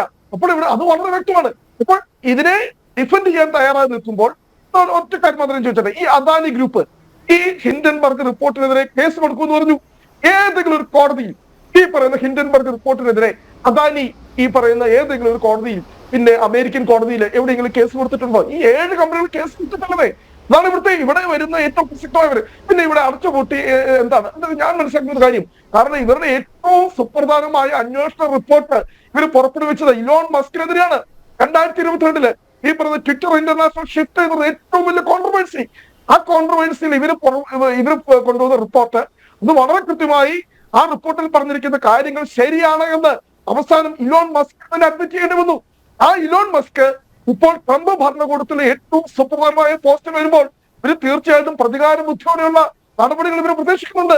അല്ലാതെ നമ്മൾ ഇവിടെ മോദിയും അല്ലെങ്കിൽ ഈ പറയുന്ന ട്രംപുമായിട്ടുള്ള ബന്ധമാണ്, അതുകൊണ്ട് ഇവരെ അടച്ചുപൂട്ടി എന്ന് പറയുന്നത് യാഥാർത്ഥ്യമൊന്നുമില്ല. കാരണം ഇവരുടെ കമ്പനി അത്ര വലിയ ഇവരൊക്കെ ഒരു കമ്പനി 12 ജീവനക്കാരേ ഉള്ളൂ. ഈ പറയുന്ന ഹിൻഡൻബർഗ് റിസർച്ച് എന്നുള്ള കമ്പനിയുടെ ആകെ 15 ജീവനക്കാരേ ഉള്ളൂ. പക്ഷെ അവർ നിലകൊണ്ടത് ഒരു സുതാര്യമായിട്ടുള്ള കോർപ്പറേറ്റ് ലോകത്തിനു വേണ്ടി അവർ നിലകൊണ്ടു. കാരണം നമുക്കറിയാം അത്രമാത്രം പിന്നെ മോശമായ രീതിയിൽ ഇവിടെ ഗൗതം അദാനിക്കെതിരെ 2300 കോടി രൂപ അഴിമതി കൊടുത്തു അല്ലെങ്കിൽ കൈക്കൂലി കൊടുത്തു എന്ന കേസ് രജിസ്റ്റർ ചെയ്തിരിക്കുന്ന അമേരിക്കയിലെ കോടതിയിലല്ലേ ഈ പറയുന്ന ഈ പിന്നെ ഗൗതം അദാനിയുടെ ഏതെങ്കിലും ഉത്തരവാദിത്തപ്പെട്ട ആളുകൾ ഇത് തെറ്റാണെന്ന് കുറ്റവാളിപ്പോ? ആന്ധ്രാപ്രദേശിൽ മാത്രം 1200 കോടി രൂപ കൈക്കൂലി കൊടുത്തു. ഇന്ത്യയിലെമ്പാടും അദാനി ഗ്രൂപ്പിന്റെ വൈദ്യുതി വാങ്ങുന്നതിന് വേണ്ടി ഇന്ത്യയിലെ സംസ്ഥാന ഗവൺമെന്റുകൾക്ക് 2300 കോടി രൂപ കൈക്കൂലിയായി അദാനി ഗ്രൂപ്പ് നൽകി എന്ന റിപ്പോർട്ട് വന്നിട്ട് അതിനെ നിരാകരിച്ചുകൊണ്ട് അങ്ങനെ അല്ല എന്നുള്ള ഏതെങ്കിലും ഒരു സ്റ്റേറ്റ്മെന്റോ അല്ലെങ്കിൽ കൃത്യമായി വിശ്വസനീയമായിട്ടുള്ള, അല്ലാതെ ഈ ആരോപണങ്ങൾ രാഷ്ട്രീയ ഭേദമാണ് എന്ന് പറഞ്ഞ് തള്ളിക്കളയുന്നതല്ല, വിശ്വസനീയമായിട്ട് ഈ ആരോപണങ്ങൾ ബേസ്ലെസ് ആണ് എന്ന് പറഞ്ഞ ഒരു റിയാക്ഷനും ചോദിച്ചോട്ടെ. ഇന്ത്യയുടെ ക്രെഡിബിലിറ്റിയുമായി ബന്ധപ്പെട്ട ഇപ്പൊ നമ്മൾ രാഷ്ട്രം പറഞ്ഞതുകൊണ്ട് സ്റ്റേറ്റ് എന്ന് പറഞ്ഞുകൊണ്ട് നമ്മുടെ ക്രെഡിബിലിറ്റി ബാധിക്കുന്ന ഒരു ആരോപണം വന്നപ്പോൾ നമ്മൾ എന്തുകൊണ്ട് ഒരു JPC അന്വേഷണം നമ്മളിവിടെ പല കാര്യങ്ങൾ പറഞ്ഞല്ലോ. കോൺഗ്രസ് ഭരിച്ചിരുന്ന കാലത്ത് ബോഫോഴ്സ് കേസ് ഉണ്ടായി, നമ്മൾ ഒരു മടിയും കൂടാതെ JPC അന്വേഷണം പ്രഖ്യാപിച്ചു. സ്പെക്ട്രം ആരോപണം ഉണ്ടായി, ഒരു മടിയുമില്ലാതെ നമ്മൾ JPC അന്വേഷണം പ്രഖ്യാപിച്ചു. പക്ഷെ പാർലമെന്റിൽ എത്ര ദിവസം സ്തംഭിച്ചു. നിങ്ങളോട് ശ്രീ രാഹുൽ ഗാന്ധിയെ പോലും ഡിസ്ക്വാളിഫൈ ചെയ്തു. ആ ഘട്ടത്തില് അദ്ദേഹത്തെ പിന്നെ 2 വർഷത്തേക്ക് നമ്മൾ ഗുജറാത്തിലെ കോടതി. കാരണം എന്താ, രാഹുൽ ഗാന്ധി ഒറ്റ ചോദ്യം വെച്ചു പാർലമെന്റ് എന്തിനാണ് ഗൗതം അദാനിയെ ഇത്രമാത്രം സംരക്ഷിക്കുന്നത്? ഗൗതം അദാനിക്കെതിരെ അന്വേഷണം നടക്കുന്നില്ല. ഈ സർക്കാരിന്റെ കരങ്ങൾ ശുദ്ധമായിരുന്നെങ്കിൽ സർക്കാർ ഈ ഗൗതം അദാനിയെ സംരക്ഷിക്കുന്നില്ല എങ്കിൽ എന്തുകൊണ്ടൊരു അന്വേഷണത്തിന് പോലും ഈ സർക്കാർ തയ്യാറാകുന്നില്ല അത് ഈ രാജ്യത്തെ ജനങ്ങൾ സാധാരണക്കാർ ചോദ്യമാണ്. അല്ലാതെ അതിൻ്റെ അകത്ത് കോൺഗ്രസ് സ്റ്റേറ്റിനെതിരാണെന്നും കോൺഗ്രസ് രാജ്യദ്രോഹികളാണെന്നും കോൺഗ്രസ് രാജ്യവിരുദ്ധരാണെന്നും അല്ലെങ്കിൽ രാഹുൽ ഗാന്ധിയും ഈ പറയുന്ന ജോർജ് സോറസും അല്ലെങ്കിൽ ഈ പറയുന്ന നാറ്റ് ആൻഡേഴ്സും തമ്മിൽ അവഹിത ബന്ധമുണ്ടെന്നും കോൺടാക്ട് ഉണ്ടെന്നും അല്ലെങ്കിൽ അതിന്റെ ഭാഗമായി ഇന്തോനേഷ്യയിലോ എങ്ങാണ്ടൊക്കെ രാഹുൽ ഗാന്ധി തെളിയിക്കാമോ? മുഴുവൻ ഭരണ സംവിധാനം നിങ്ങളുടെ ഉണ്ടല്ലോ, നിങ്ങളുടെ മുഴുവൻ അന്വേഷണ ഏജൻസികളുണ്ട്. ഒരു മെയില് ഒരു ഇമെയിലെങ്കിലും രാഹുൽ ഗാന്ധി അല്ലെങ്കിൽ ഒരു ഫോൺ കോളെങ്കിലും നിങ്ങൾ കൊണ്ടുവരാമോ? ഈ പറയുന്ന നാറ്റ് ആൻഡേഴ്സുമായിട്ടോ അല്ലെങ്കിൽ ഈ പറയുന്ന ജോർജ് സോറസുമായിട്ടോ രാഹുൽ ഗാന്ധി കൂടിക്കാഴ്ച നടത്തി കമ്മ്യൂണിക്കേഷൻ നടത്തി നിങ്ങൾ കൊണ്ടുപോകാം. എന്നാൽ നിങ്ങൾ പറയുന്ന ആരോപണങ്ങൾ അല്ല. നമ്മളിങ്ങനെ ചൈനയ്ക്ക് വേണ്ടി ഇന്ത്യയെ കോൺഗ്രസ് അട്ടിമറിച്ചു, അമേരിക്കയ്ക്ക് വേണ്ടി കോൺഗ്രസ് ഇന്ത്യ അട്ടിമറിച്ചു, രാജ്യത്തിനെതിരാണ് എന്നുള്ള വാദങ്ങൾ പറയാതെ കോൺഗ്രസോടെ ഒരു പ്രതിപക്ഷ പാർട്ടി എന്ന ധർമ്മം മാത്രമേ ഞങ്ങൾ നിർമ്മിച്ചിട്ടുള്ളൂ. അത് ഞങ്ങളുടെ കടമയാണ്. അതിനുവേണ്ടിയിട്ടാണ് രാഹുൽ വിദേശ രാജ്യങ്ങളിൽ പോയി ആന്റി ഇന്ത്യൻ സ്റ്റേറ്റ്മെന്റ്സ് ഒക്കെ നടത്താറില്ലേ? അതൊക്കെ ഒരു യാഥാർത്ഥ്യമല്ലേ, നമ്മുടെ മുമ്പിലില്ലേ? അതൊക്കെ എങ്ങനെയാണ് തള്ളി പറയാൻ പറ്റുന്നത്? മാത്രമല്ല അദ്ദേഹത്തിന് ഏറ്റവും അടുത്തിടെ ഉണ്ടായിട്ടുള്ള അദ്ദേഹത്തിൻ്റെ പ്രസ്താവന അത് എത്ര രാജ്യവിരുദ്ധമാണ്. നേരത്തെ KVS പറഞ്ഞതുപോലെ UAPA ചുമത്തി അദ്ദേഹത്തെ TR ജയിലിൽ അടക്കേണ്ട ഒരു പ്രസ്താവന തന്നെയാണത്. എൻ്റെ യുദ്ധം അല്ലെങ്കിൽ എൻ്റെ പാർട്ടിയുടെ യുദ്ധം രാജ്യത്തിനെതിരാണ് എന്ന് പ്രതിപക്ഷ നേതാവാണ് പറഞ്ഞത്. നമുക്ക് എടുത്തോട്ടറിയാം. കാരണം രാഷ്ട്രം എന്ന് പറയുന്നത് ദൈവികമല്ല, അത് എന്ന് പറയുന്നത് ഒരു മെറ്റീരിയൽ കൺസെപ്റ്റ് ആണ്. സ്റ്റേറ്റ് എന്ന് പറയുന്നത് പറയാം അവിടെ ആരാണോ ഭരിക്കുന്നത് ആ ഭരണകൂടത്തിന്റെ സ്വഭാവം സ്റ്റേറ്റ് എന്നതുകൊണ്ട് ഉദ്ദേശിക്കുന്നതാണോ ഭരണകൂടം എന്നാണോ? അല്ല, അങ്ങനെയാണെങ്കിൽ നരേന്ദ്രമോദിക്കെതിരെയാണ് എൻ്റെ യുദ്ധം എന്ന് പറയാനുള്ള ആർജവം എന്തുകൊണ്ട് കാണിച്ചില്ല? സ്റ്റേറ്റ് എന്ന് പറയുമ്പോൾ അതുകൊണ്ട് എന്താ വിവക്ഷിക്കുന്നത്? ഇപ്പം ഒരു മതേതര ഭരണകൂടം രാജ്യത്തിരിക്കുമ്പോൾ രാജ്യം എന്ന് പറയുന്നത് സെക്യുലർ സ്റ്റേറ്റ്, ഒരു മതാധിഷ്ഠിത ഭരണകൂടം രാജ്യത്തിരിക്കുമ്പോൾ അതൊരു തിയോക്രാറ്റിക് സ്റ്റേറ്റ്. അതാണ് രാഷ്ട്രത്തിന്റെ സ്വഭാവം വരുന്നത്. ഏത് ഭരണകൂടമാണോ ആ രാഷ്ട്രത്തെ അധികാരത്തിലിരിക്കുന്നത് ആ ഭരണകൂടത്തിന്റെ സ്വഭാവം ഒരു രാഷ്ട്രത്തെ. അല്ല നമ്മളതിനെ ഒരു വിമർശനമായിട്ട് കൊണ്ടുവരുമ്പോൾ അല്ലെങ്കിൽ ഭരണകൂടം ഇതിനെ നമ്മൾ അത് ഇന്ത്യ രാഷ്ട്രത്തിനെതിരാണ് എന്നൊക്കെ വിമർശിക്കുന്നതിനകത്ത് പിന്നെ വലിയ അർത്ഥം. കാരണം നമ്മളതിനകത്ത് അക്കാഡമിക് പെർസ്പെക്റ്റീവ് ഉണ്ട്. രാഹുൽ ഗാന്ധി എന്ന് പറയുന്നത് വളരെ നല്ല കൃത്യമായിട്ട് പിന്നെ രാഷ്ട്രീയ വിദ്യാഭ്യാസമുള്ള ആളാണ്. അതിന് കൃത്യമായിട്ടുള്ള ഒരു ഐഡിയോളജിക്കൽ ഒരു അക്കാഡമിക് ലെവലിൽ ഒരു കാര്യം പറയുമ്പോൾ അദ്ദേഹം രാജ്യവിരുദ്ധമാണ്, രാജ്യദ്രോഹിയാണ് എന്നൊക്കെ ചിത്രീകരിക്കുന്നത് ഒരു രാഷ്ട്രീയമാണ് എന്ന് മാത്രമേ എനിക്ക് അതിനകത്ത് പറയാനുള്ളൂ. അദ്ദേഹം എന്താണ് നമ്മൾ ഉദ്ദേശിക്കുന്നത് അതാണ് നമുക്ക് ശക്തമായ കാര്യം എന്ന് പറയുന്നത്. എന്താണ് അദ്ദേഹത്തോട് ഉദ്ദേശിക്കുന്നത് എന്നതിന്റെ കണ്ടിലാണ് പ്രധാനപ്പെട്ടത്. ഓക്കെ ഡോക്ടർ ഗോപകുമാർ, അദ്ദേഹം 8:30 മണി വരെ ഉള്ളൂ. ഞാൻ അദ്ദേഹത്തിലേക്ക് പോവുകയാണ്. ഡോക്ടർ ഗോപകുമാർ, അതായത് ഹിൻഡൻബർഗ് റിപ്പോർട്ടുകൾ ആധികാരികമാണ്, അടിസ്ഥാനപരമാണ്, അതിനെ സംശയിക്കേണ്ട ഒരു കാര്യവും ഇല്ല. ഈ ഇലോൺ മസ്കിനെതിരെയുള്ള റിപ്പോർട്ട് കൂടി ഉദ്ധരിച്ചുകൊണ്ടാണ് കോൺഗ്രസ് വക്താവ് പറഞ്ഞിരിക്കുന്നത്. വളരെ വ്യക്തമാണല്ലോ ഹിൻഡൻബർഗിൻ്റെ വിശ്വാസ്യത എത്രയുണ്ടെന്ന്. അവർ നടത്തിയ അന്വേഷണങ്ങളും അതുമായി ബന്ധപ്പെട്ട് മറ്റ് രാജ്യങ്ങളിലേക്ക് അതിൻ്റെ ആക്ഷേപങ്ങളും മറ്റെത്തുകയും അതോടൊപ്പം ജോർജ് സോറോസിൻ്റെയും ബന്ധം ഇതുമായി കണ്ടതും ഹിൻഡൻബർഗുമായിട്ടുള്ള ബന്ധം കണ്ടതും എല്ലാം നമുക്കറിയാവുന്ന കാര്യമാണ്. ഇപ്പോൾ യാതൊരു സംശയവുമില്ല, ട്രംപ് ഭരണം വരുന്നത് കൊണ്ട് തന്നെയാണ് അത് അടച്ചു പൂട്ടുന്നത്. അത്രത്തോളം അകൽച്ച അവർ തമ്മിലുണ്ട്. മാത്രമല്ല വിശ്വാസ്യത ഉണ്ടായിരുന്നെങ്കിൽ ഈ സമയത്ത് നിൽക്കുകയല്ലേ വേണ്ടത്, ഓടിപ്പോവുകയാണോ വേണ്ടത്? അപ്പോൾ ഹിൻഡൻബർഗിനെ കുറിച്ച് അതിനെ മറ്റൊരു വിദേശ ഏജൻസി എന്നുള്ള നിലയിൽ നമുക്കതിനെ ഡിഫെൻഡ് ചെയ്യേണ്ട കാര്യമൊന്നുമില്ല. കാരണം ഹിൻഡൻബർഗ് ഇന്ത്യയിലെ പ്രതിപക്ഷത്തിനെ സഹായിക്കാൻ വന്നൊരു സ്ഥാപനമൊന്നുമല്ല. അങ്ങനെ സ്ഥാപനം ആവുകയാണെങ്കിൽ അത് വിവാദമാവുകയും ചെയ്യും, തർക്കമൊന്നുമില്ല. അപ്പോൾ ഹിൻഡൻബർഗിൻ്റെ പ്രശ്നം എന്ന് പറയുന്നത് അവർക്ക് അവരുടേതായ ചില കാര്യങ്ങൾ ലക്ഷ്യം നേടി എന്നാണ് പറയുന്നത്. അപ്പോൾ എന്താ ലക്ഷ്യം നേടിയത്? അദാനിയുടെ മാർക്കറ്റ് തകർത്തു, അത് സ്റ്റോക്ക് എടുത്തിരുന്ന ആൾക്കാർക്ക് വൻ നഷ്ടമുണ്ടാക്കി. അപ്പോൾ തീർച്ചയായിട്ടും അതിനകത്തൊരു ഇന്ത്യയുടെ സമ്പദ് വ്യവസ്ഥയെ അറ്റാക്ക് ചെയ്യുന്ന ഒരു ഇൻട്രസ്റ്റ് അതിനകത്തുണ്ട്. അതിൻ്റെ പിറകിൽ ഹിൻഡൻബർഗ് ആയിരിക്കില്ല, അതിനെ സഹായിച്ച ആൾക്കാർ വേറെയുണ്ട്. ആൻഡേഴ്സൺ ആയിരിക്കില്ല, അദ്ദേഹത്തിന് വേണ്ടി ഫിനാൻസ് ചെയ്യുന്ന ആൾക്കാർ വേറെ ഉണ്ട്. വെളിയിലുള്ള ഏജൻസിയെക്കുറിച്ച് നമുക്ക് ഇവിടെ ഇരുന്ന് അത്രയും വ്യക്തമായിട്ട് പറയാൻ പറ്റില്ല എന്നുള്ളത് ശരി തന്നെ. പക്ഷേ നാളൊരു കാലത്ത് ഈ ട്രംപ് വന്ന് ഇതെല്ലാം പുറത്തിടുകയാണെങ്കിൽ അതിനു മുമ്പേ കടയടച്ച് പോകുന്ന ഒരു സാഹചര്യത്തിലേക്ക് എത്തിയതാണ് ഇവിടെ നമുക്കൊരു പ്രശ്നമുള്ളത്. അതുകൊണ്ടാണ് ഈ ചർച്ച തന്നെ ഇവിടെ വേണ്ടി വന്നത്. അടയ്ക്കുന്നതുകൊണ്ടാണ് ഈ ചർച്ച വന്നത്. അവിടെ നിന്നിരുന്നെങ്കിൽ ഒരുപക്ഷെ ഇത്രയും വിവാദം ഉണ്ടാവില്ല. ഇപ്പോൾ ട്രംപ് ഭരണം 4 ദിവസം കഴിയുമ്പോൾ, 4 ഇനി 2 ദിവസം കഴിയുമ്പോൾ വരികയാണ്. അമേരിക്കയിൽ സമയം വെച്ച് നോക്കിയാൽ കഷ്ടിച്ച് 48 മണിക്കൂർ കഴിഞ്ഞാൽ അദ്ദേഹം അധികാരത്തിൽ വരികയാണ്. അപ്പോൾ അതിന് മുമ്പ് പെട്ടെന്ന് ഒരു പ്രൊവൊക്കേഷനും ഇല്ലാതെ ലക്ഷ്യം നേടി, അതെങ്ങനെ വിശ്വസിക്കാൻ കഴിയും? പിന്നെ രാഹുൽ ഗാന്ധി പറഞ്ഞ കാര്യത്തെക്കുറിച്ച് വാസ്തവത്തിൽ അതിൽ എനിക്ക് അഭിപ്രായ വ്യത്യാസമുള്ളത്, ഇന്ത്യൻ ഗവൺമെൻറ് സ്റ്റേറ്റ് 2 തന്നെയാണ്, അക്കാദമിക് പരമായിട്ടും അല്ലാതെയും 2 അപ്പോൾ അതുകൊണ്ട് we have to fight 2 enemies.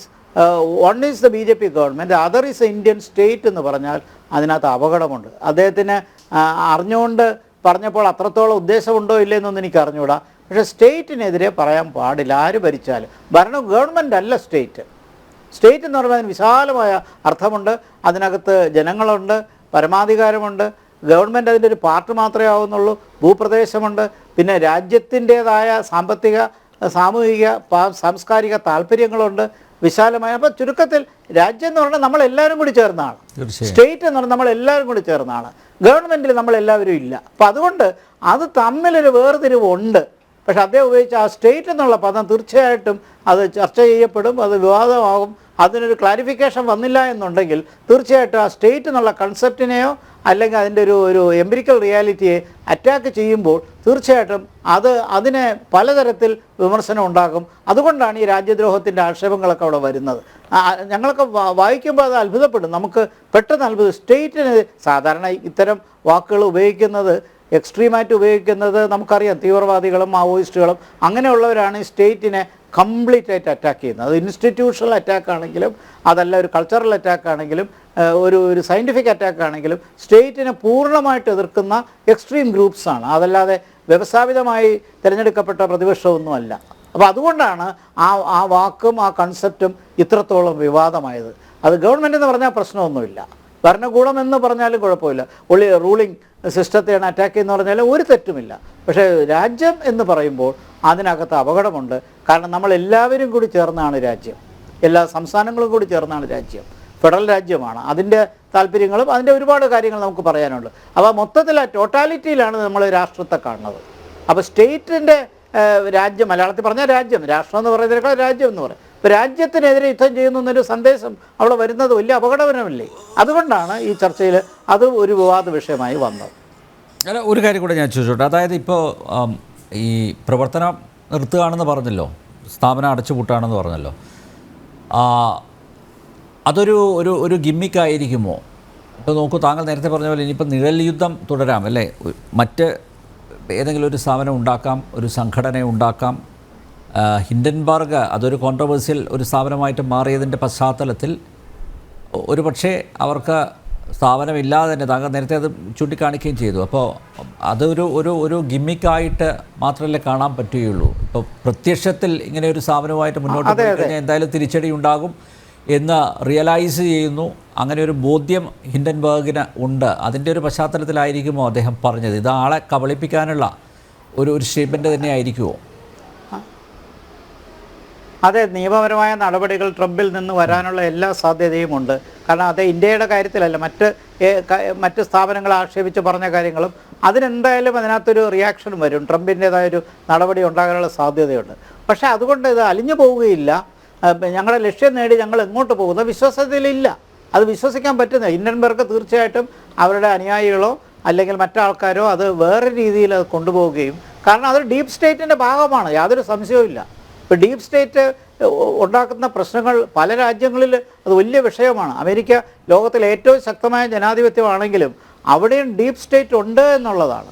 ആ ഡീപ്പ് സ്റ്റേറ്റ് ശീതസമരത്തിൻ്റെ കാലം തൊട്ട് മറ്റ് പല കാര്യങ്ങളിൽ ഇടപെട്ട് മറ്റ് രാജ്യങ്ങളിൽ അട്ടിമറി വരെ നടത്തിയിട്ടുണ്ട്. ആ ഡീപ്പ് സ്റ്റേറ്റിനെ സഹായിക്കുന്ന സമ്പദ് വ്യവസ്ഥയിലെ ചില മുതലാളിമാരും മിലിറ്ററി ഇൻഡസ്ട്രിയൽ കോംപ്ലക്സും എല്ലാം അതെല്ലാം പ്രവർത്തിക്കുന്നുണ്ട്. ആ ഡീപ്പ് സ്റ്റേറ്റ് ഒരു റിയാലിറ്റിയാണ്. അപ്പോൾ ആ ഡീപ്പ് സ്റ്റേറ്റ് ഇദ്ദേഹത്തിനെ വാച്ച് ചെയ്ത് ഇദ്ദേഹവുമായിട്ടൊരു അണ്ടർസ്റ്റാൻഡിങ് ഉണ്ടെങ്കിൽ തീർച്ചയായിട്ടും മറ്റു രീതിയിൽ അത് പൊങ്ങി വരാം. അപ്പോൾ താൽക്കാലികമായിട്ട് ഒന്ന് വിഡ്രോ ചെയ്യാനേ സാധ്യതയുള്ളൂ. പുതിയ പേര് ഹിൻഡൻബർഗ് എന്നായിരിക്കില്ല എന്ന് ഏതാണ്ട് നമുക്ക് ഉറപ്പിക്കാം. അപ്പോൾ അതുകൊണ്ട് ഈ ചാരപ്രവർത്തനം അവിടെ തുടരും, സംശയമൊന്നുമില്ല. അതിനിയും ഉണ്ടാകും. അതുകൊണ്ട് മറ്റു രീതിയിൽ ഞാനതാണ് തുടക്കത്തിൽ പറഞ്ഞത്, ഇതൊരു നല്ല ലെസ്സൺ പാഠമാണ് നമുക്ക്. ആര് ഭരിച്ചാലും സമ്പദ് വ്യവസ്ഥ വലുതാകുമ്പോൾ ഒരു വലിയ രീതിയിൽ അഴിമതി ആരോപണത്തിന് വഴിയുണ്ടാക്കുന്ന രീതിയിൽ ഉള്ള വ്യവസ്ഥയിലേക്ക് രാജ്യം പോയി കഴിഞ്ഞാൽ അത്തരം രാജ്യങ്ങൾ വലിയ പരാജയത്തിൽ ചെന്നെത്തും. അത് വരാതിരിക്കണമെങ്കിൽ നിയമവ്യവസ്ഥയിൽ നമുക്ക് വിശ്വാസ്യത വേണം. നിയമപരമായ കാര്യങ്ങൾ മാത്രമേ ചെയ്യാവുള്ളൂ. അത് ചെയ്യുന്ന കാര്യങ്ങൾക്ക് ചർച്ചകളാകാം. അത് രാജ്യത്തിനകത്ത് ചർച്ച ചെയ്യാം, പുറത്തല്ല ചർച്ച വരേണ്ടത്. നമ്മുടെ രാജ്യത്തിനകത്താണ് ചർച്ച ചെയ്യേണ്ടത്. അതുതന്നെയാണ് ഇവിടെ വലിയ വിവാദം. അതുകൊണ്ട് ഞാൻ ഹിൻഡൻബർഗ് തൽക്കാലത്തേക്ക് ഒന്ന് വിഡ്രോ ചെയ്യുന്നു എന്ന് മാത്രമേ കരുതുന്നുള്ളൂ. മറ്റേതെങ്കിലും ലേബലിൽ തിരിച്ചു വരാനുള്ള എല്ലാ സാധ്യതയുമുണ്ട്. ഓക്കെ, വളരെയധികം നന്ദി സാർ, ഇത്രയും സമയം ഞങ്ങളോടൊപ്പം ചെലവഴിച്ചതിന് വളരെയധികം നന്ദി. രാജശേഖരൻ സാർ, നേരത്തെ നമ്മുടെ ഡോക്ടർ ഗോപകുമാർ ഒരു കാര്യം പറഞ്ഞു, അതായത് ഈ റിപ്പോർട്ടുകളൊക്കെ ആധികാരികമാണെങ്കിൽ ഇത് പിന്നെ അഴിമതി പുറത്തു കൊണ്ടുവരാനുള്ള ആത്മാർത്ഥമായിട്ടുള്ള ഇടപെടൽ ആണെങ്കിൽ അല്ലേ ഈ യുദ്ധം മുന്നോട്ട് കൊണ്ടുപോവേണ്ടതല്ലേ ഹിൻഡൻബർഗ്? എന്തുകൊണ്ട് ഇവിടെ അവസാനിപ്പിച്ചു? വളരെ പ്രസക്തമായിട്ടുള്ളൊരു ചോദ്യമല്ലേ അത്? ആ ചോദ്യം വളരെ പ്രസക്തമാണ്, ഉത്തരം വളരെ വ്യക്തവുമാണ്. ഒന്ന്, അമേരിക്കയിൽ ഞാൻ ആദ്യം പറഞ്ഞു, അത് പ്രൊഫസർ റോണി കെ ബേബി പറഞ്ഞൊരു വിഷയമുണ്ടല്ലോ, അദാനി സംസ്ഥാനങ്ങളിലെന്തോ കൈക്കൂലി കൊടുത്തെന്ന് ആരോ പറഞ്ഞു കേട്ടു എന്നൊക്കെ പറഞ്ഞൊരു കേസുണ്ടെന്ന്. ആ കേസിനാണ് അവിടുത്തെ ഡിപ്പാർട്ട്മെൻറ്റ് ഓഫ് ജസ്റ്റിസിലേക്ക് ഞാൻ ആദ്യം സൂചിപ്പിച്ച റിപ്പബ്ലിക്കൻ കോൺഗ്രസ് മെമ്പർ ആവശ്യപ്പെട്ടത് അതിൻ്റെ റെക്കോർഡുകളൊക്കെ ഭദ്രമായി സൂക്ഷിച്ചു വെക്കാൻ പറഞ്ഞത്. അതുകൊണ്ട് ഇപ്പം ആ കേസ് വീണ്ടും കുത്തിപ്പൊക്കിയാൽ ഈ ജോർജ് സൊറോസിനും ഹിൻഡൻബർഗിനും ഒക്കെ തന്നെയാണ് ഉത്തരം പറയേണ്ടി വരിക. രണ്ട്, American securities and exchange commission, ആ കമ്മീഷൻ ഹിൻഡൻബർഗിനെതിരെ കൃത്യമായും മുന്നോട്ട് പോകാൻ സാധ്യതയുണ്ട്. അത് അമേരിക്കൻ നിക്ഷേപകരുടെ താൽപ്പര്യം സംരക്ഷിക്കാൻ വേണ്ടി അവർ നടത്തുന്ന പരിശ്രമങ്ങളാണ്. ആ കേസിലും സ്വാഭാവികമായും ഉത്തരം പറയാൻ നമ്മുടെ ഹിൻഡൻബർഗിനും ആൻഡേഴ്സനും ബാധ്യതയുണ്ട്. ഇനിയും പ്രൊഫസർ റോണി കെ ബേബി പറഞ്ഞ ഒരു കാര്യം, അദ്ദേഹം പറഞ്ഞത് ഇതൊരു കേസല്ല 7 കേസാണെന്ന്. ആ ന്യായം വെച്ച് പറഞ്ഞാൽ ഈ സൈഫ് അലി ഖാനെ കഴിഞ്ഞ ദിവസം കുത്തി മുറിവേൽപ്പിച്ച പ്രതി വേറെ 6 പേരെ കൂടെ കുത്തിയിട്ടുണ്ടെന്ന് പറഞ്ഞാൽ അത് അയാൾക്കുള്ള ന്യായീകരണമാവൂ? ഒന്ന്. രണ്ട്, എനിക്ക് പല കാര്യം പറയാനുണ്ട്, ഞാൻ പെട്ടെന്ന് പോവുക. അടുത്ത ചോദ്യം, ഭാരതമെന്ന രാഷ്ട്രത്തിനെതിരെയാണ് എൻ്റെ യുദ്ധം എന്ന് പ്രഖ്യാപിച്ച രാഹുൽ ഗാന്ധിക്ക് രാഷ്ട്രവും ഭരണകൂടവും തമ്മിലുള്ള വ്യത്യാസമൊക്കെ 1 മിനിറ്റ് മറക്കുക. ഇറ്റലിയിൽ ചെന്ന് നിന്നിട്ട് സോണിയയ്ക്കും രാഹുലിനും കൂടെ നിന്ന് ഞങ്ങൾ ഇറ്റാലിയൻ സ്റ്റേറ്റിനെതിരെ യുദ്ധം ചെയ്യുന്നു പറയുവാനുള്ള ധൈര്യമുണ്ട്. വേണ്ട, മതനിരപേക്ഷവും രാഷ്ട്രവും തമ്മിൽ കൂട്ടിക്കുറയ്ക്കേണ്ട ആവശ്യമൊന്നുമില്ല. പാകിസ്ഥാനെ അഡ്രസ്സ് ചെയ്തിട്ട് പാകിസ്ഥാൻ എന്ന സ്റ്റേറ്റിനെതിരെ യുദ്ധം ചെയ്തെന്ന് പറയുവാനുള്ള ധൈര്യം രാഹുൽ ഗാന്ധിക്കുണ്ടോ, സോണിയയ്ക്കുണ്ടോ, കോൺഗ്രസ്സുകാർക്കുണ്ടോ? അതും അവിടെ നിൽക്കട്ടെ. ഞാനിനി വരാൻ പറയുന്നത്, ഇവിടെ ഹിൻഡൻബർഗ് വിഷയം വന്ന ശേഷം കൃത്യമായ ഇടപെടൽ സുപ്രീം കോടതിയുടെ ഭാഗത്തു നിന്നുണ്ടായിട്ടുണ്ട്. ആ സുപ്രീം കോടതിയുടെ 5 നിരീക്ഷണങ്ങളിലേക്ക് ഞാൻ നിങ്ങളുടെ ശ്രദ്ധ ക്ഷണിക്കുകയാണ്. വിഷയത്തിൽ നമ്മുടെ സ്റ്റോക്ക് എക്സ്ചേഞ്ചിൻ്റെ അന്വേഷണത്തെക്കുറിച്ച് ഉൾപ്പെടെ, സെബിയുടെ അന്വേഷണത്തെക്കുറിച്ച് ഉൾപ്പെടെ വിഷയമെത്തി അതിന് സുപ്രീം കോടതി പറഞ്ഞ 5 നിരീക്ഷണമുണ്ട്. ആദ്യത്തെ നിരീക്ഷണം, Hindenburg report cannot be treated as the absolute truth. ആത്യന്തിക സത്യമാണ് ഹിൻഡൻബർഗ് റിപ്പോർട്ട് ചെയ്തതെന്ന് കണക്കാക്കാൻ കഴിയുകയില്ല എന്നാണ് സുപ്രീം കോടതിയുടെ 1ാമത്തെ നിരീക്ഷണം. രണ്ടാമത് പറഞ്ഞത്, that report cannot be the basis for any assumptions. എന്തെങ്കിലും നിഗമനങ്ങളിലേക്ക് എത്തിക്കുന്നതിന് സഹായകരമായ ഒരു രേഖയാണ് ആ ഡോക്യുമെൻ്റ് എന്ന് പറയാൻ കഴിയില്ല എന്ന് അസന്നിഗ്ധമായിട്ട് സുപ്രീം കോടതി പറഞ്ഞു. മൂന്നാമത്, ഈ റിപ്പോർട്ടിൻ്റെ അടിസ്ഥാനത്തിൽ സെബിയുടെ ഇൻവെസ്റ്റിഗേഷനിൽ ഇടപെടേണ്ട യാതൊരു കാര്യവുമില്ല, അതും സുപ്രീം കോടതി പറഞ്ഞു. ഇനി സുപ്രീം കോടതി വേറെന്ന് പറഞ്ഞു, അന്വേഷിക്കേണ്ട ഒരു വിവരമുണ്ട്. അതായത് ഈ ഷോർട്ട് സെല്ലിങ് നമ്മുടെ രാജ്യത്തെ ഷെയർ മാർക്കറ്റിൽ നിക്ഷേപകരെ എങ്ങനെയാണ് ബാധിക്കുന്നതിനെക്കുറിച്ച് അന്വേഷണം നടക്കണം എന്നാവശ്യപ്പെട്ടു. 5ാമത് ഹിൻഡൻബർഗ് ഇപ്പോൾ ഷോർട്ട് സെല്ലിൽ കൂടെ ഇവിടെ നടത്തിയിട്ടുള്ള വയലേഷൻസ്, ഈ ഷോർട്ട് സെല്ലിംഗ് ഒന്ന് എക്സ്പ്ലെയിൻ ചെയ്ത് നന്നായി. ഞാനത് പറയാം. അതിനെക്കുറിച്ച് അന്വേഷിക്കണമെന്ന് പറഞ്ഞു. അപ്പോൾ അങ്ങനെ ഹിൻഡൻബർഗിനെ കുറിച്ച് നമ്മുടെ സെബി അന്വേഷണത്തിന് ഉത്തരവിട്ടിട്ടുണ്ട്. ആൻഡേഴ്സനെയും ഹിൻഡൻബർഗിനെയും വിളിച്ചു വരുത്തുന്നതിനുള്ള ഏർപ്പാടുകളും ചെയ്തിട്ടുണ്ട്. 2. ഇനിയൊരു കാര്യം, അങ്ങ് ചോദിച്ച കാര്യം ഷോർട്ട് സെല്ലിംഗ് എന്താണെന്ന് പാനലിരിക്കുന്ന എല്ലാവർക്കും അറിയാമായിരിക്കും. എങ്കിലും പ്രേക്ഷകരുടെ അറിവിലേക്ക് അത് പറയാൻ തയ്യാറാണ്.